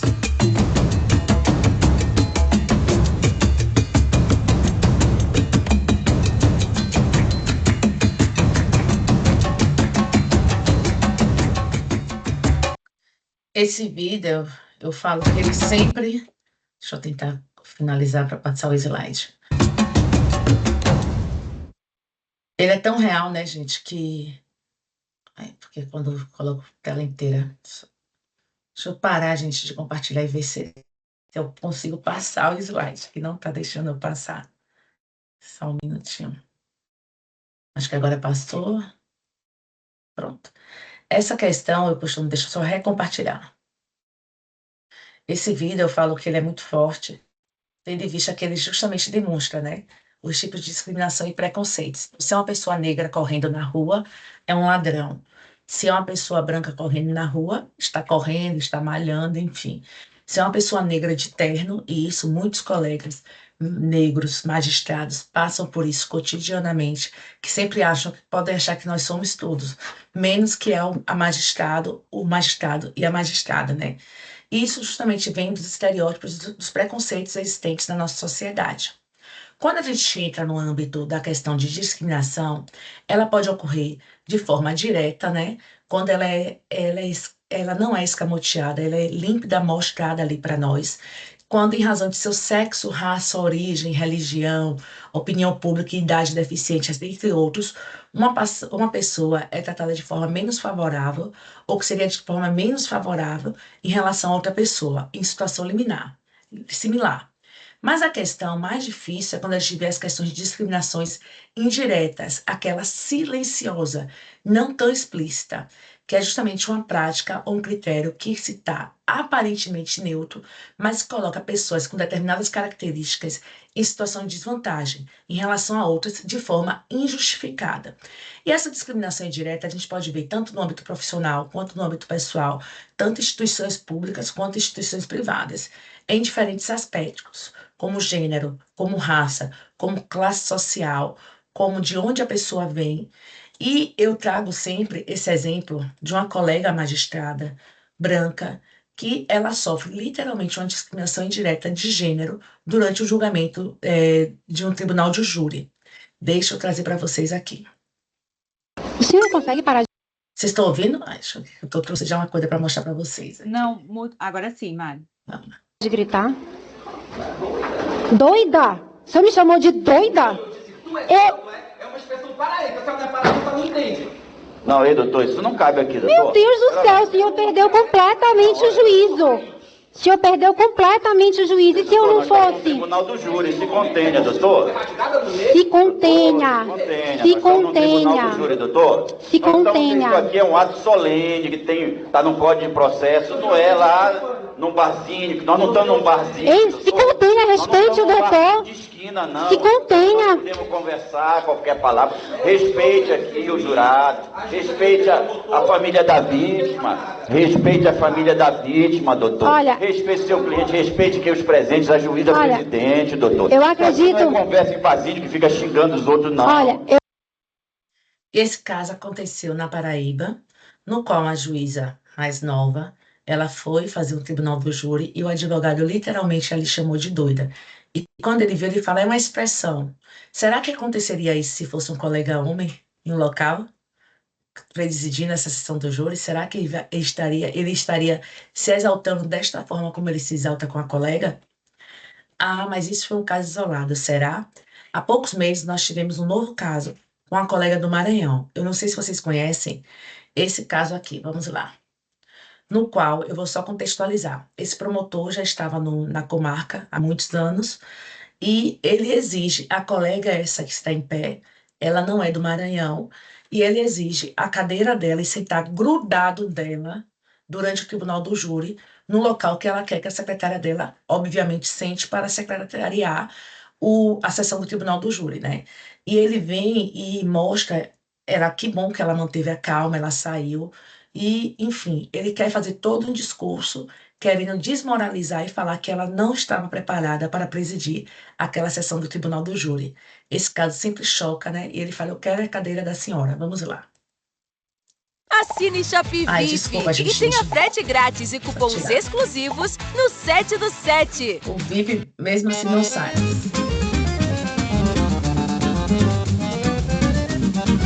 A lei fala a direita. Aqui é a direita. Mas quem fica do meu lado é a minha secretária. E aqui quem manda sou eu. Você é uma parte. Advogado é uma parte. Eles são jurados. Combinado? Você já fez, já cogitou demais essa semana. Pelo amor de Deus, colabora. A sociedade precisa disso. E você está aqui para representar a sociedade. Você está aqui para causar confusão, para ficar aqui quase sentado no colo. Pelo amor de Deus, doutor Marcos. Posso falar agora? Não. Posso falar agora? Porque agora Você vai me bater? É cada vez que o senhor sai pra você, de você vai maneira alguma, quer falar? Posso falar? falar, você pode. Dá licença que eu preciso de uma maneira. Eu tenho problema de uma aluna, doutor. Me dê licença. Então, se afaste de mim. Posso falar agora? Ele quer a cadeira dela, que ele tem problema de Eu coluna. preciso me Posso falar sentar. agora? Fica com a cadeira de Eu não quero essa cadeira, eu quero essa. Posso falar agora? Posso falar? Eu tenho que ouvir as pessoas também. Você pode falar, mas se afaste. E vem para baixo. Com educação, tem educação. Eu estou sendo educada. Quem está falando, fazendo esse Pronto, vou falar do falar.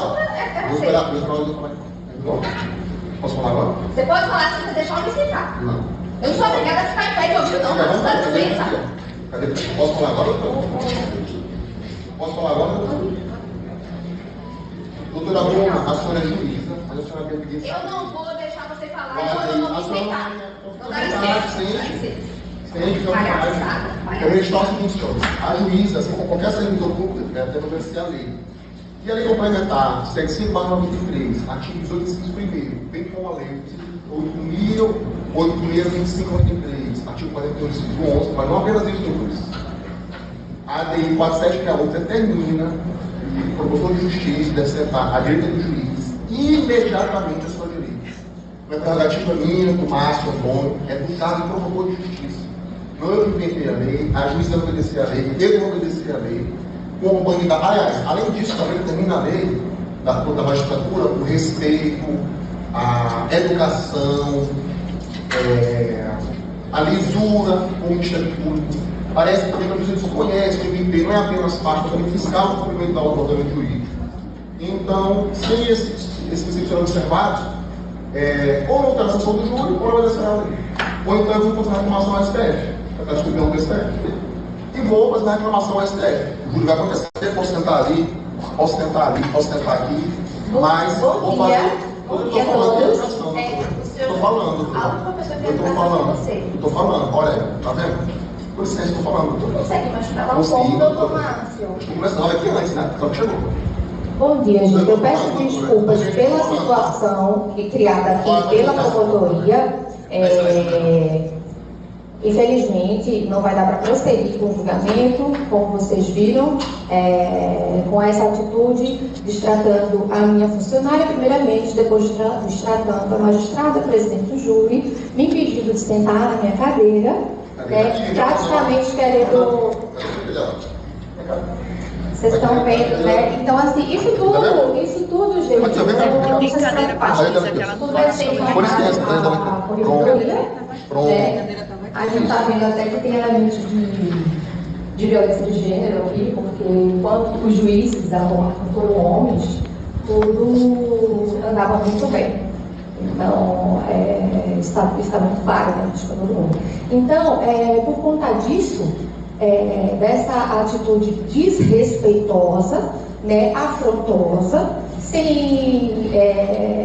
não há condições da presidente da sessão, por ordem, de ter o andamento dos trabalhos de uma forma pacífica, já que uma das partes não colabora, tem sido desrespeitoso.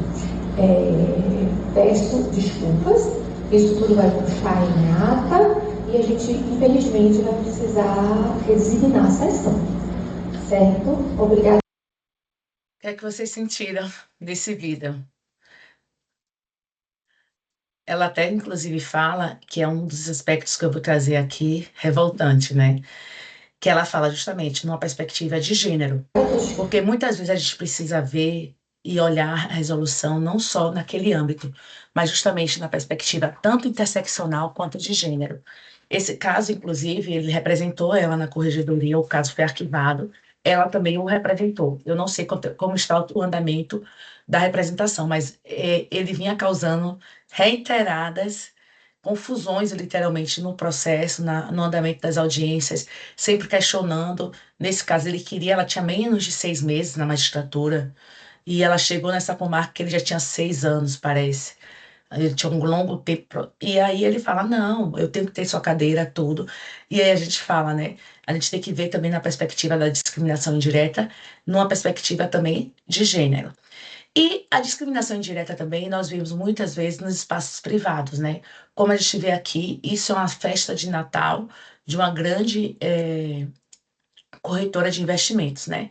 Nós vemos justamente um local múltiplo, né, com muita igualdade tanto de gênero quanto de raça, no qual a gente vê justamente até pensa, será que não tem mulheres? Será que não tem pessoas negras, indígenas, enfim, amarelas que tenham capacidade de ocupar um cargo de executivo financeiro, né? Justamente aí ele te mostra aquela questão da discriminação indireta, né? Há um aspecto um pequeno um fingimento de uma neutralidade, de uma normalidade, mas será que realmente na nossa sociedade em São Paulo não existe pessoas capacitadas para estarem nesse cargo também de agente financeiro? E também nós temos as modalidades de discriminação positiva e a múltipla, agravada ou interseccional. A discriminação positiva é justamente a possibilidade de atribuição de tratamento diferenciado a grupos historicamente discriminados, com o objetivo de corrigir desvantagens causadas pela discriminação negativa. Então, nós podemos lembrar, por exemplo, das cotas, né, existentes nos concursos públicos a partir de 2015, no qual justamente o Conselho Nacional de Justiça vem com uma tentativa de reparação histórica e na tentativa de trazer uma maior pluralidade, não só para o judiciário, mas para o setor público como um todo. E temos também a discriminação múltipla, agravada ou interseccional.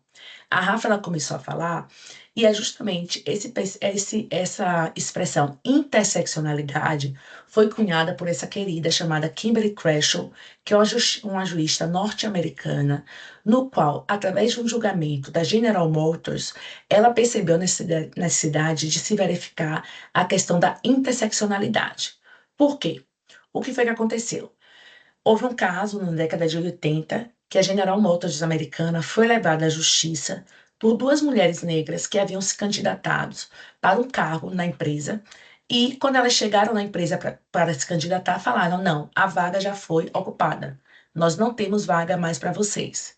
Todavia, elas tiveram conhecimento que dias após que elas terem ido se candidatar ao cargo, mulheres brancas continuavam sendo contratadas para recepcionistas dessa empresa General Motors americana. Sempre eu quero falar General Motors do Brasil, né? Aquela coisa.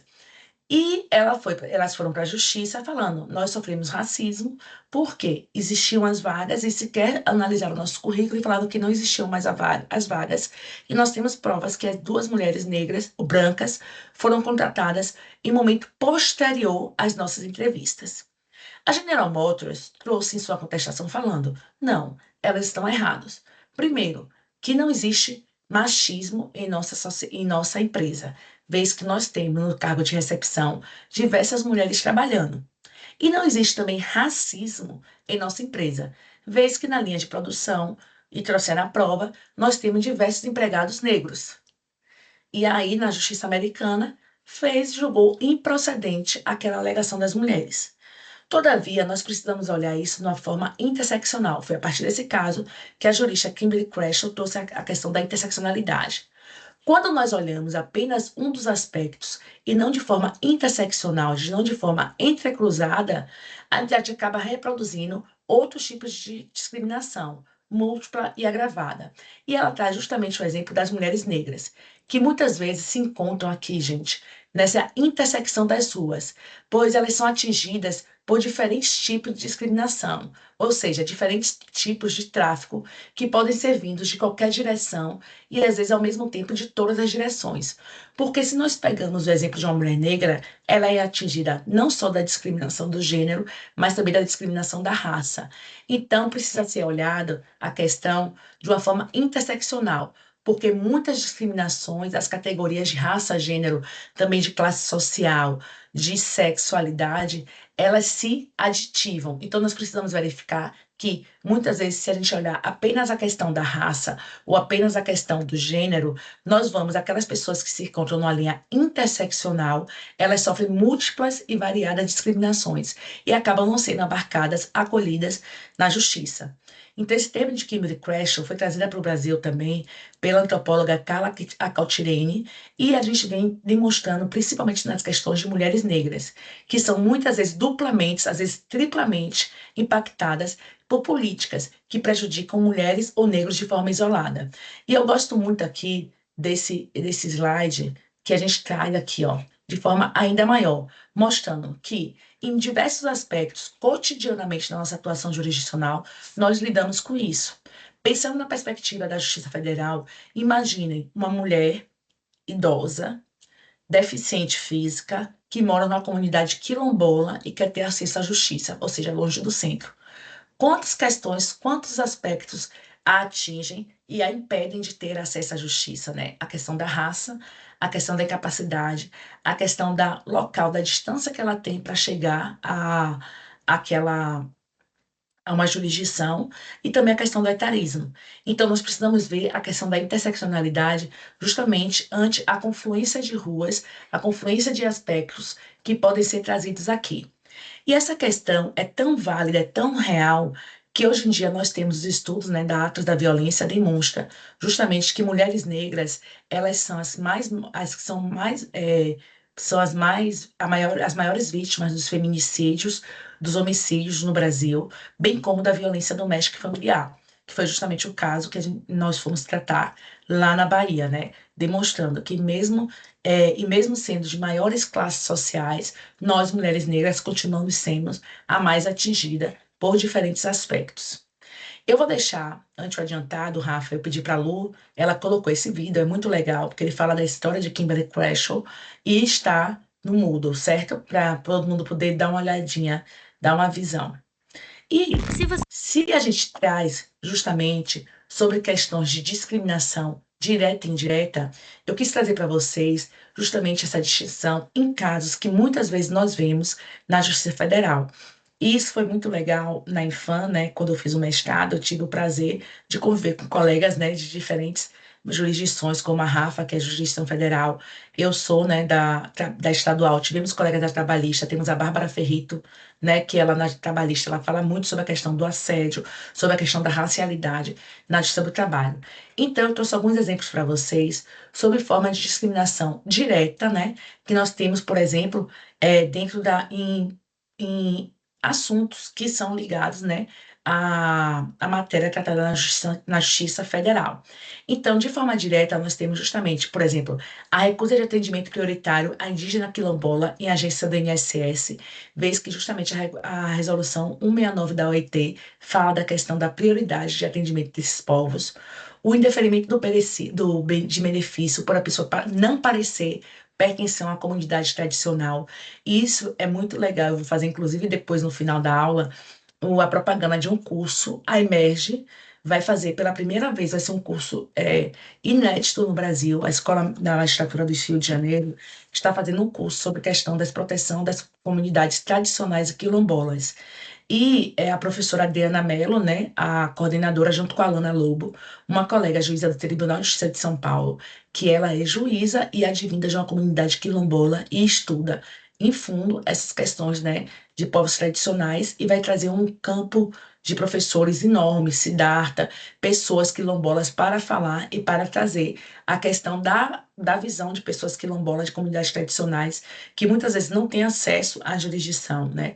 E essa questão de indeferimento de benefício, eu lembro bem uma aula que eu fiquei bem maravilhada quando uma quilombola tratou no caso de que muitas quilombolas, elas não sabem mexer na terra, Graziella e Rafa, tendo em vista por quê? Porque elas são líderes comunitárias e não aquelas que ficam lidando frente à terra. E que elas já tiveram casos que tiveram benefícios indeferidos, porque o juiz ou a juíza, principalmente quando tem aquela coisa da jurisdição delegada, né, que existia muito para nós da justiça estadual, agora tem a questão dos 70 quilômetros. No meu começo da carreira, lá em 2013, eu pegava muita coisa da Previdência. E a gente questiona o quê? Como é que lida com a terra, né? Como é que faz a plantação, e elas não sabem. Por quê? Porque a história das comunidades tradicionais quilombolas é diferente, porque a gente vê justamente a questão do quê? Do produtor rural tradicional, branco, que foi, comprou aquela terra e vai e usa para produzir. Muitas mulheres se tornam líderes quilombolas justamente porque os homens saíram do território para proteger aquele território tradicional. E aí eles muitas vezes acabavam falecendo e as mulheres se tornavam líderes. Então, indiferentemente, elas não estão diretamente na terra, mas ela é líder daquela terra, né? E há também a recusa de reconhecimento de território por preconceito quanto ao modo de vida.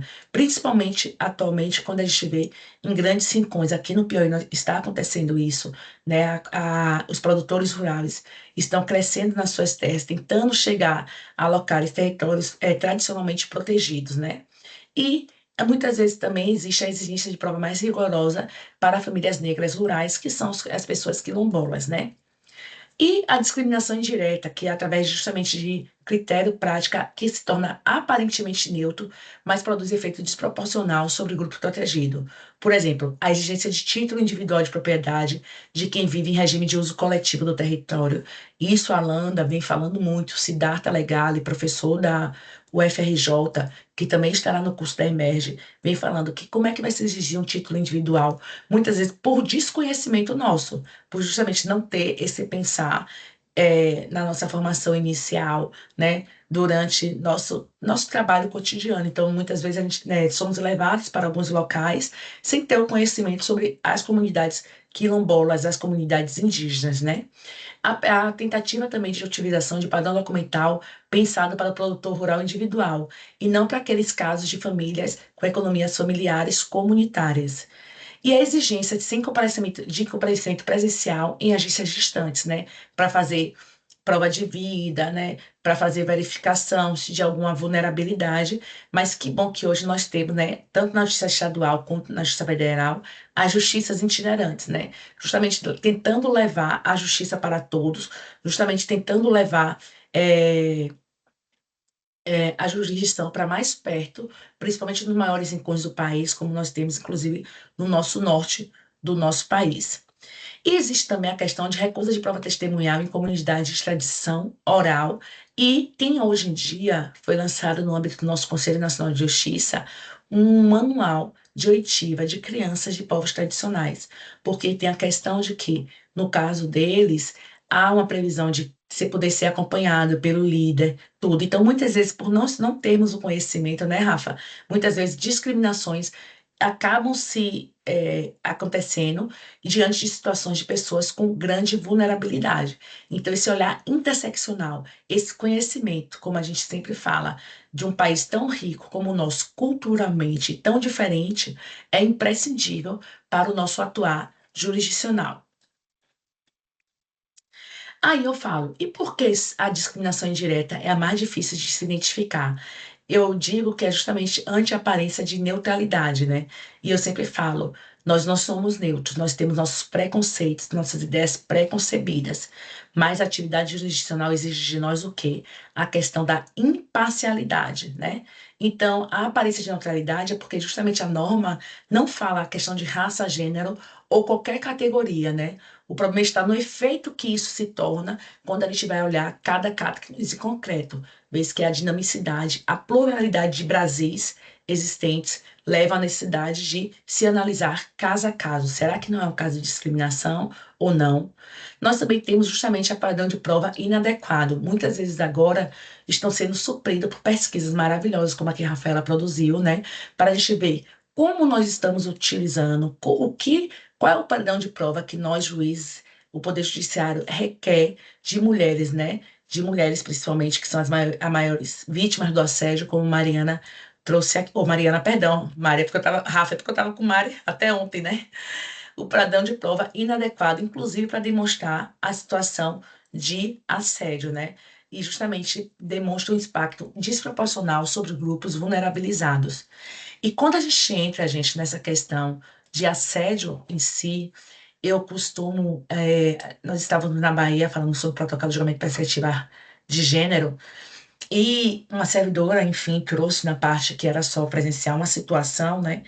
E nós estávamos conversando, e eu falo assim, que é tão complexo a questão do assédio, né? No ambiente laboral, tudo, que muitas vezes Mariana Yoshida até falou, como pessoas físicas, como mulher, nós falamos assim, não, vá, denuncie, Graziele, denuncie, Rafaela, sabe?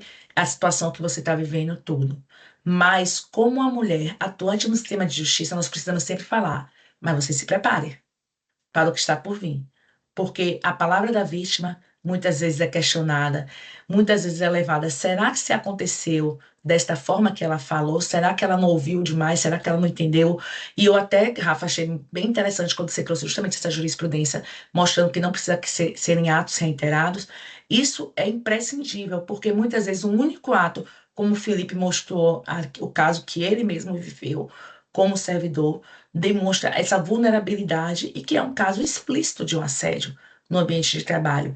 Então, justamente essa questão de não precisar ser reiterado, ela vem justamente a afastar muitas vulnerabilidades que, inclusive, ocorrem em situações de hierarquia, mas também para par entre servidores, como o caso que o colega Atos trouxe, justamente de um servidor mais velho, se acha mais experiente do que os outros.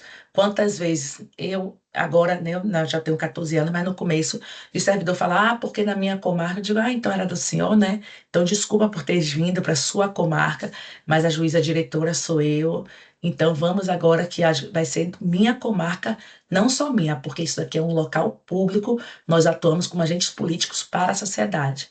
Eu sempre falo isso nas formações iniciais, como é importante a gente dar, muitas vezes, esse corte, né?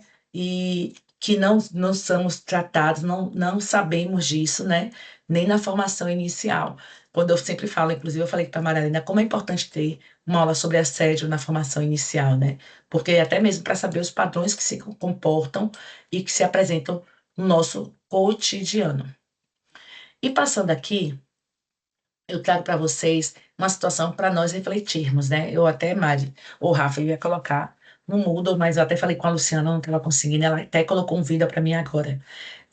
Será que realmente existe uma discriminação? Então, eu trago, por exemplo, um aspecto, um caso hipotético. Dona Maria, 58 anos, integrante de comunidade quilombola certificada, ou seja, mostra que há, né, aquele local,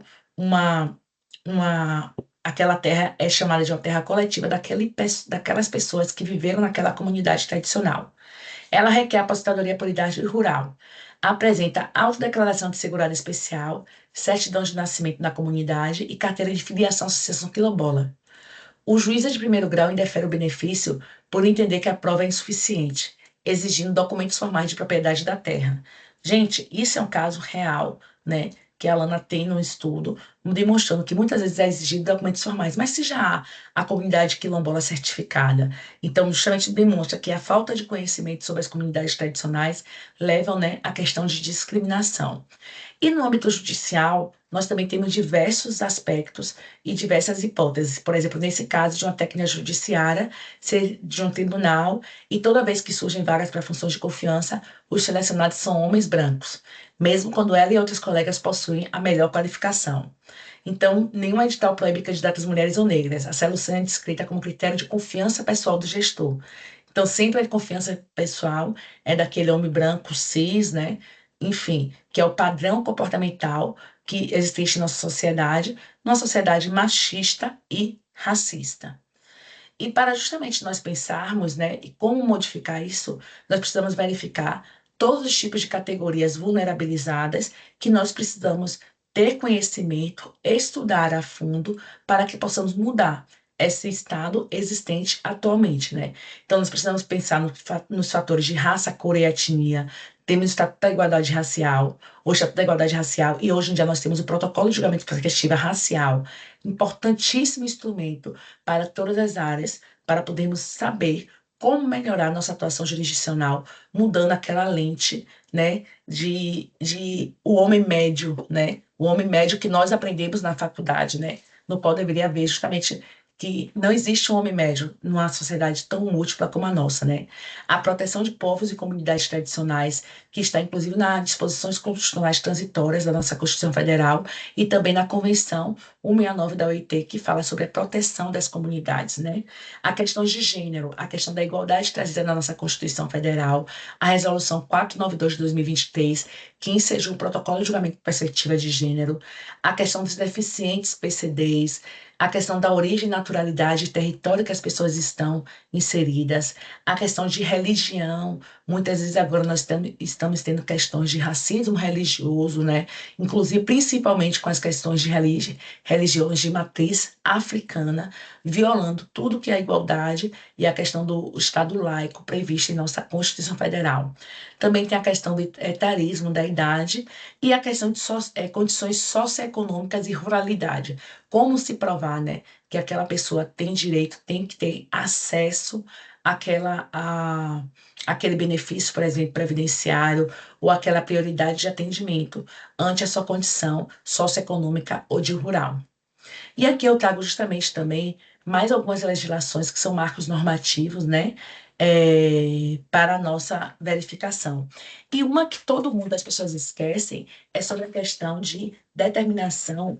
Nós da Justiça Estadual pegamos muito da determinação legal de ser ensinada as questões africanas, né, a questão de povos africanos nas escolas, e que não, muitas vezes é ferido, muitas vezes não é aplicado da forma correta. E o Ministério Público, pelo menos na seara estadual, vem sempre tendo que ajuizar ações civis públicas ante o descumprimento do ensino sobre questões de religião e questões africanas também no ensino público e privado do ensino fundamental. Dentro do nosso Conselho Nacional de Justiça, nós temos, né, a Resolução 203 de 2015, sobre de atenção à saúde do servidor, inclusive a nossa saúde mental, né? A Resolução 270 de 2018, que é a questão de ser tratado pelo nome social para as comunidades, para as pessoas LGBTQ, QIA+, no qual a pessoa tem o direito de escolher, né, o seu nome social. Aqui no Piauí, por exemplo, nós temos, eu sou da comissão, sou presidente da Comissão de Diversidade, Equidade e Diversidade, no qual, hoje em dia, há a previsão, a resolução, de que as empresas terceirizadas também deem acesso a pessoas trans para trabalhar dentro do nosso Tribunal de Justiça, visando trazer justamente essa questão de inclusão. Mas eu falo que eu acho que o maior exemplo é o Tribunal de Justiça do Maranhão, que nós temos, antes começou com o nosso colega Marco Adriano, e agora está com a colega Elaine, o Comitê da Diversidade e Equidade, que vem trazendo políticas maravilhosas, tanto de inclusão de pessoas negras, mas também pessoas LGBTQ. Por quê? Porque nós precisamos, dentro do Poder Judiciário, dar acesso, dar luz a todos, já que nosso Poder Judiciário é para toda a sociedade, né?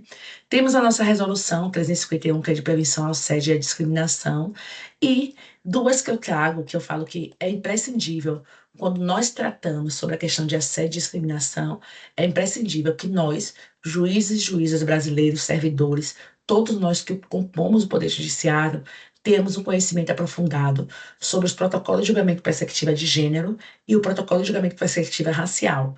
Porque muitas vezes, Rafa, muitas vezes, doutora Ana, a questão do assédio, ele está vinculado, sim, a questões de gênero e a questões de raça, como a própria pesquisa trazida pela Rafa aqui no começo demonstrou.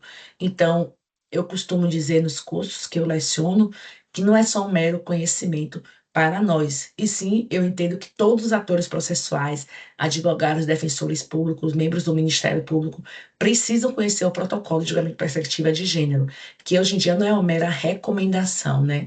Hoje em dia é de aplicação obrigatória, conforme determinação do nosso Conselho Nacional de Justiça, no qual há fala sobre reconhecimento de estereótipos, reconhecimento de situações de machismo.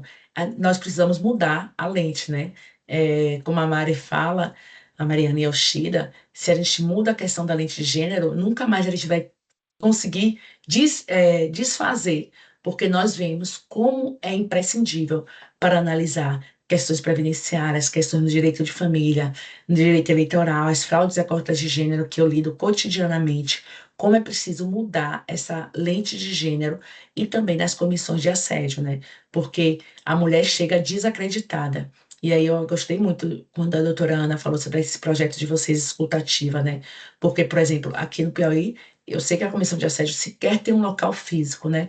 E é sempre acumulando com outras funções. Então, será que nós estamos dando a devida atenção, a imprescindível atenção, se nós queremos mudar, se nós queremos acolher essas vítimas, né, de assédio? E aí, justamente como Rafa já trouxe, ela trouxe justamente o que a resolução diz sobre discriminação, né?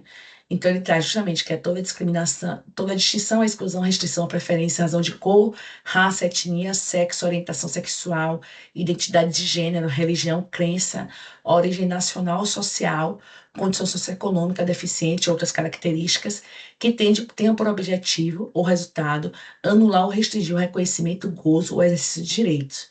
E como nós precisamos fazer isso? Os 3 pontos que Rafa trouxe, eu reitero. Nós precisamos prevenir, e essa prevenção, eu entendo que como uma das mais imprescindíveis são momentos como esse, com servidores, com magistrados, magistradas, pensando, refletindo, conversando, né, dialogando sobre como nós podemos mudar, sensibilizar as lideranças, né, nos capacitarmos para lidar cotidianamente com situações como essa que ocorrem, né? Nós precisamos também acolher a questão dos canais sigilosos, essa questão da escuta, que a doutora Ana falou tão bem, né? A escuta qualificada, ver que nós temos uma servidora da Justiça Restaurativa que faz seu trabalho e vem, né, trazendo mesmo para justamente evitar, inclusive, a revitimização, Graziele, que isso aqui eu falo com conhecimento, no caso, não existe no Piauí, sabe? O pessoal tem que fazer, denunciar via SEI, de forma anônima, porque a resolução existe, e sim, e vai para onde? E aí, quando chega na comissão, as pessoas não sabem como atuar, né? Justamente não tem a proteção imediata à vítima, né? Primeiro, eu falo que primeiro a vítima é questionada para depois ser protegida, só se confirmar de forma verdadeira. E a questão da apuração e decisão, né? Justamente esse procedimento específico da comissão, obviamente, com a nossa ampla defesa e contraditório, para que se analise também o impacto desproporcional nas exigências probatórias, que justamente tem a questão das vulnerabilidades e da imprescindível análise da interseccionalidade que eu trouxe aqui, visando evitar, assim, uma discriminação indireta. Por fim, gente, eu lembro para todos que discriminação não é um assunto de minorias, racismo não é um assunto de minorias. Discriminação, racismo é condição de justiça. E se nós queremos mudar a sociedade discriminatória que nós temos, é imprescindível que todos, independente de raça, de cor, de gênero, se atualizem, se capacitem, porque somente assim nós poderemos mudar a estrutura atual, né, da nossa sociedade, do nosso poder judiciário. Muitíssimo obrigada. Obrigada, Mari. Foi muito bom. Eu coloquei os vídeos, eu pedi para a Lula, me ajudou. A gente está colocando no Moodle, porque justamente eu tinha prometido a Rafa, ela não, porque até meio-dia todo mundo tem seus compromissos, mas tem uns vídeos muito reflexivos, muito importantes. Inclusive, eu vou colocar também a da Kimberly falando justamente de um caso que ela sofreu, né? Um preconceito, e ela falando sobre a urgência da interseccionalidade. São reflexões muito importantes que nós precisamos trazer para o nosso cotidiano. Obrigada, Mari, foram ótimas as suas palavras, e assim, e foi interessante que a gente falou primeiro do assédio, você trouxe a discriminação depois, e aí a gente consegue ver, né, como que efetivamente essas coisas acabam se entrelaçando ali com a interseccionalidade, principalmente quando a gente viu os dados, né, você até mencionou da pesquisa que eu mostrei no início, que mostram as mulheres, né, como uma das mais afetadas, e também as pessoas racializadas. Muito obrigada, Ô, Rafa, Mari. claro. Deixa eu só, me perdoe, eu só queria falar aqui para os colegas compartilhar, eu acho que o Eduardo já está sabendo, o Felipe também, que eles estão no Nós. Esse curso que a Emerge vai fazer é com a professora Adriana, coordenadora, eu estou somente como tutora, devido ao povo. E quem quiser se inscrever, gente, eu vou deixar para vocês aqui o link. A Emerge abriu, né? Tem muitos colegas juízes federais, né? Você se inscreveu, não foi, Eduardo? Pronto, que é Direito dos Povos Quilombolas e Atuação Judicial, à luz da Resolução 599 de 2024. Eu tô assim, eu falo que eu tô como tutora e eu tô ali para aprender, porque eu vou mexer no AVA para as colegas, mas assim, vai ser um curso muito bom. Eu vou deixar para vocês o link aqui, tá bom? Obrigada, Mari. Então, quem puder se inscrever, e além da Alana ser ótima, né? Tem uma sentença dela que eu sempre uso quando eu dou aula na Infam, que eu uso a sentença da proteção das comunidades quilombolas, né? Que ganhou o prêmio do CNJ. É muito boa aquela sentença dela. E é enorme, inclusive, né? Que são mais de 30 páginas. Mas, enfim. Gente, muito obrigada pela presença de todos e todas. O objetivo aqui da nossa aula síncrona era trazer esses elementos principais do assédio, da discriminação, para que a gente possa refletir em conjunto. Como eu disse no início, é um tema complicado, mas o objetivo é que a gente traga aqui mais, tentar trazer uma leveza para que a gente possa discutir mais tranquilamente esses elementos. Antes de passar para a doutora Ana, para fazer aqui o encerramento da nossa aula, lembrar que a próxima aula síncrona é na próxima quinta-feira, com a Grazi, que falou aqui conosco, mais a Lucelena, que é a psicóloga do Escutativa.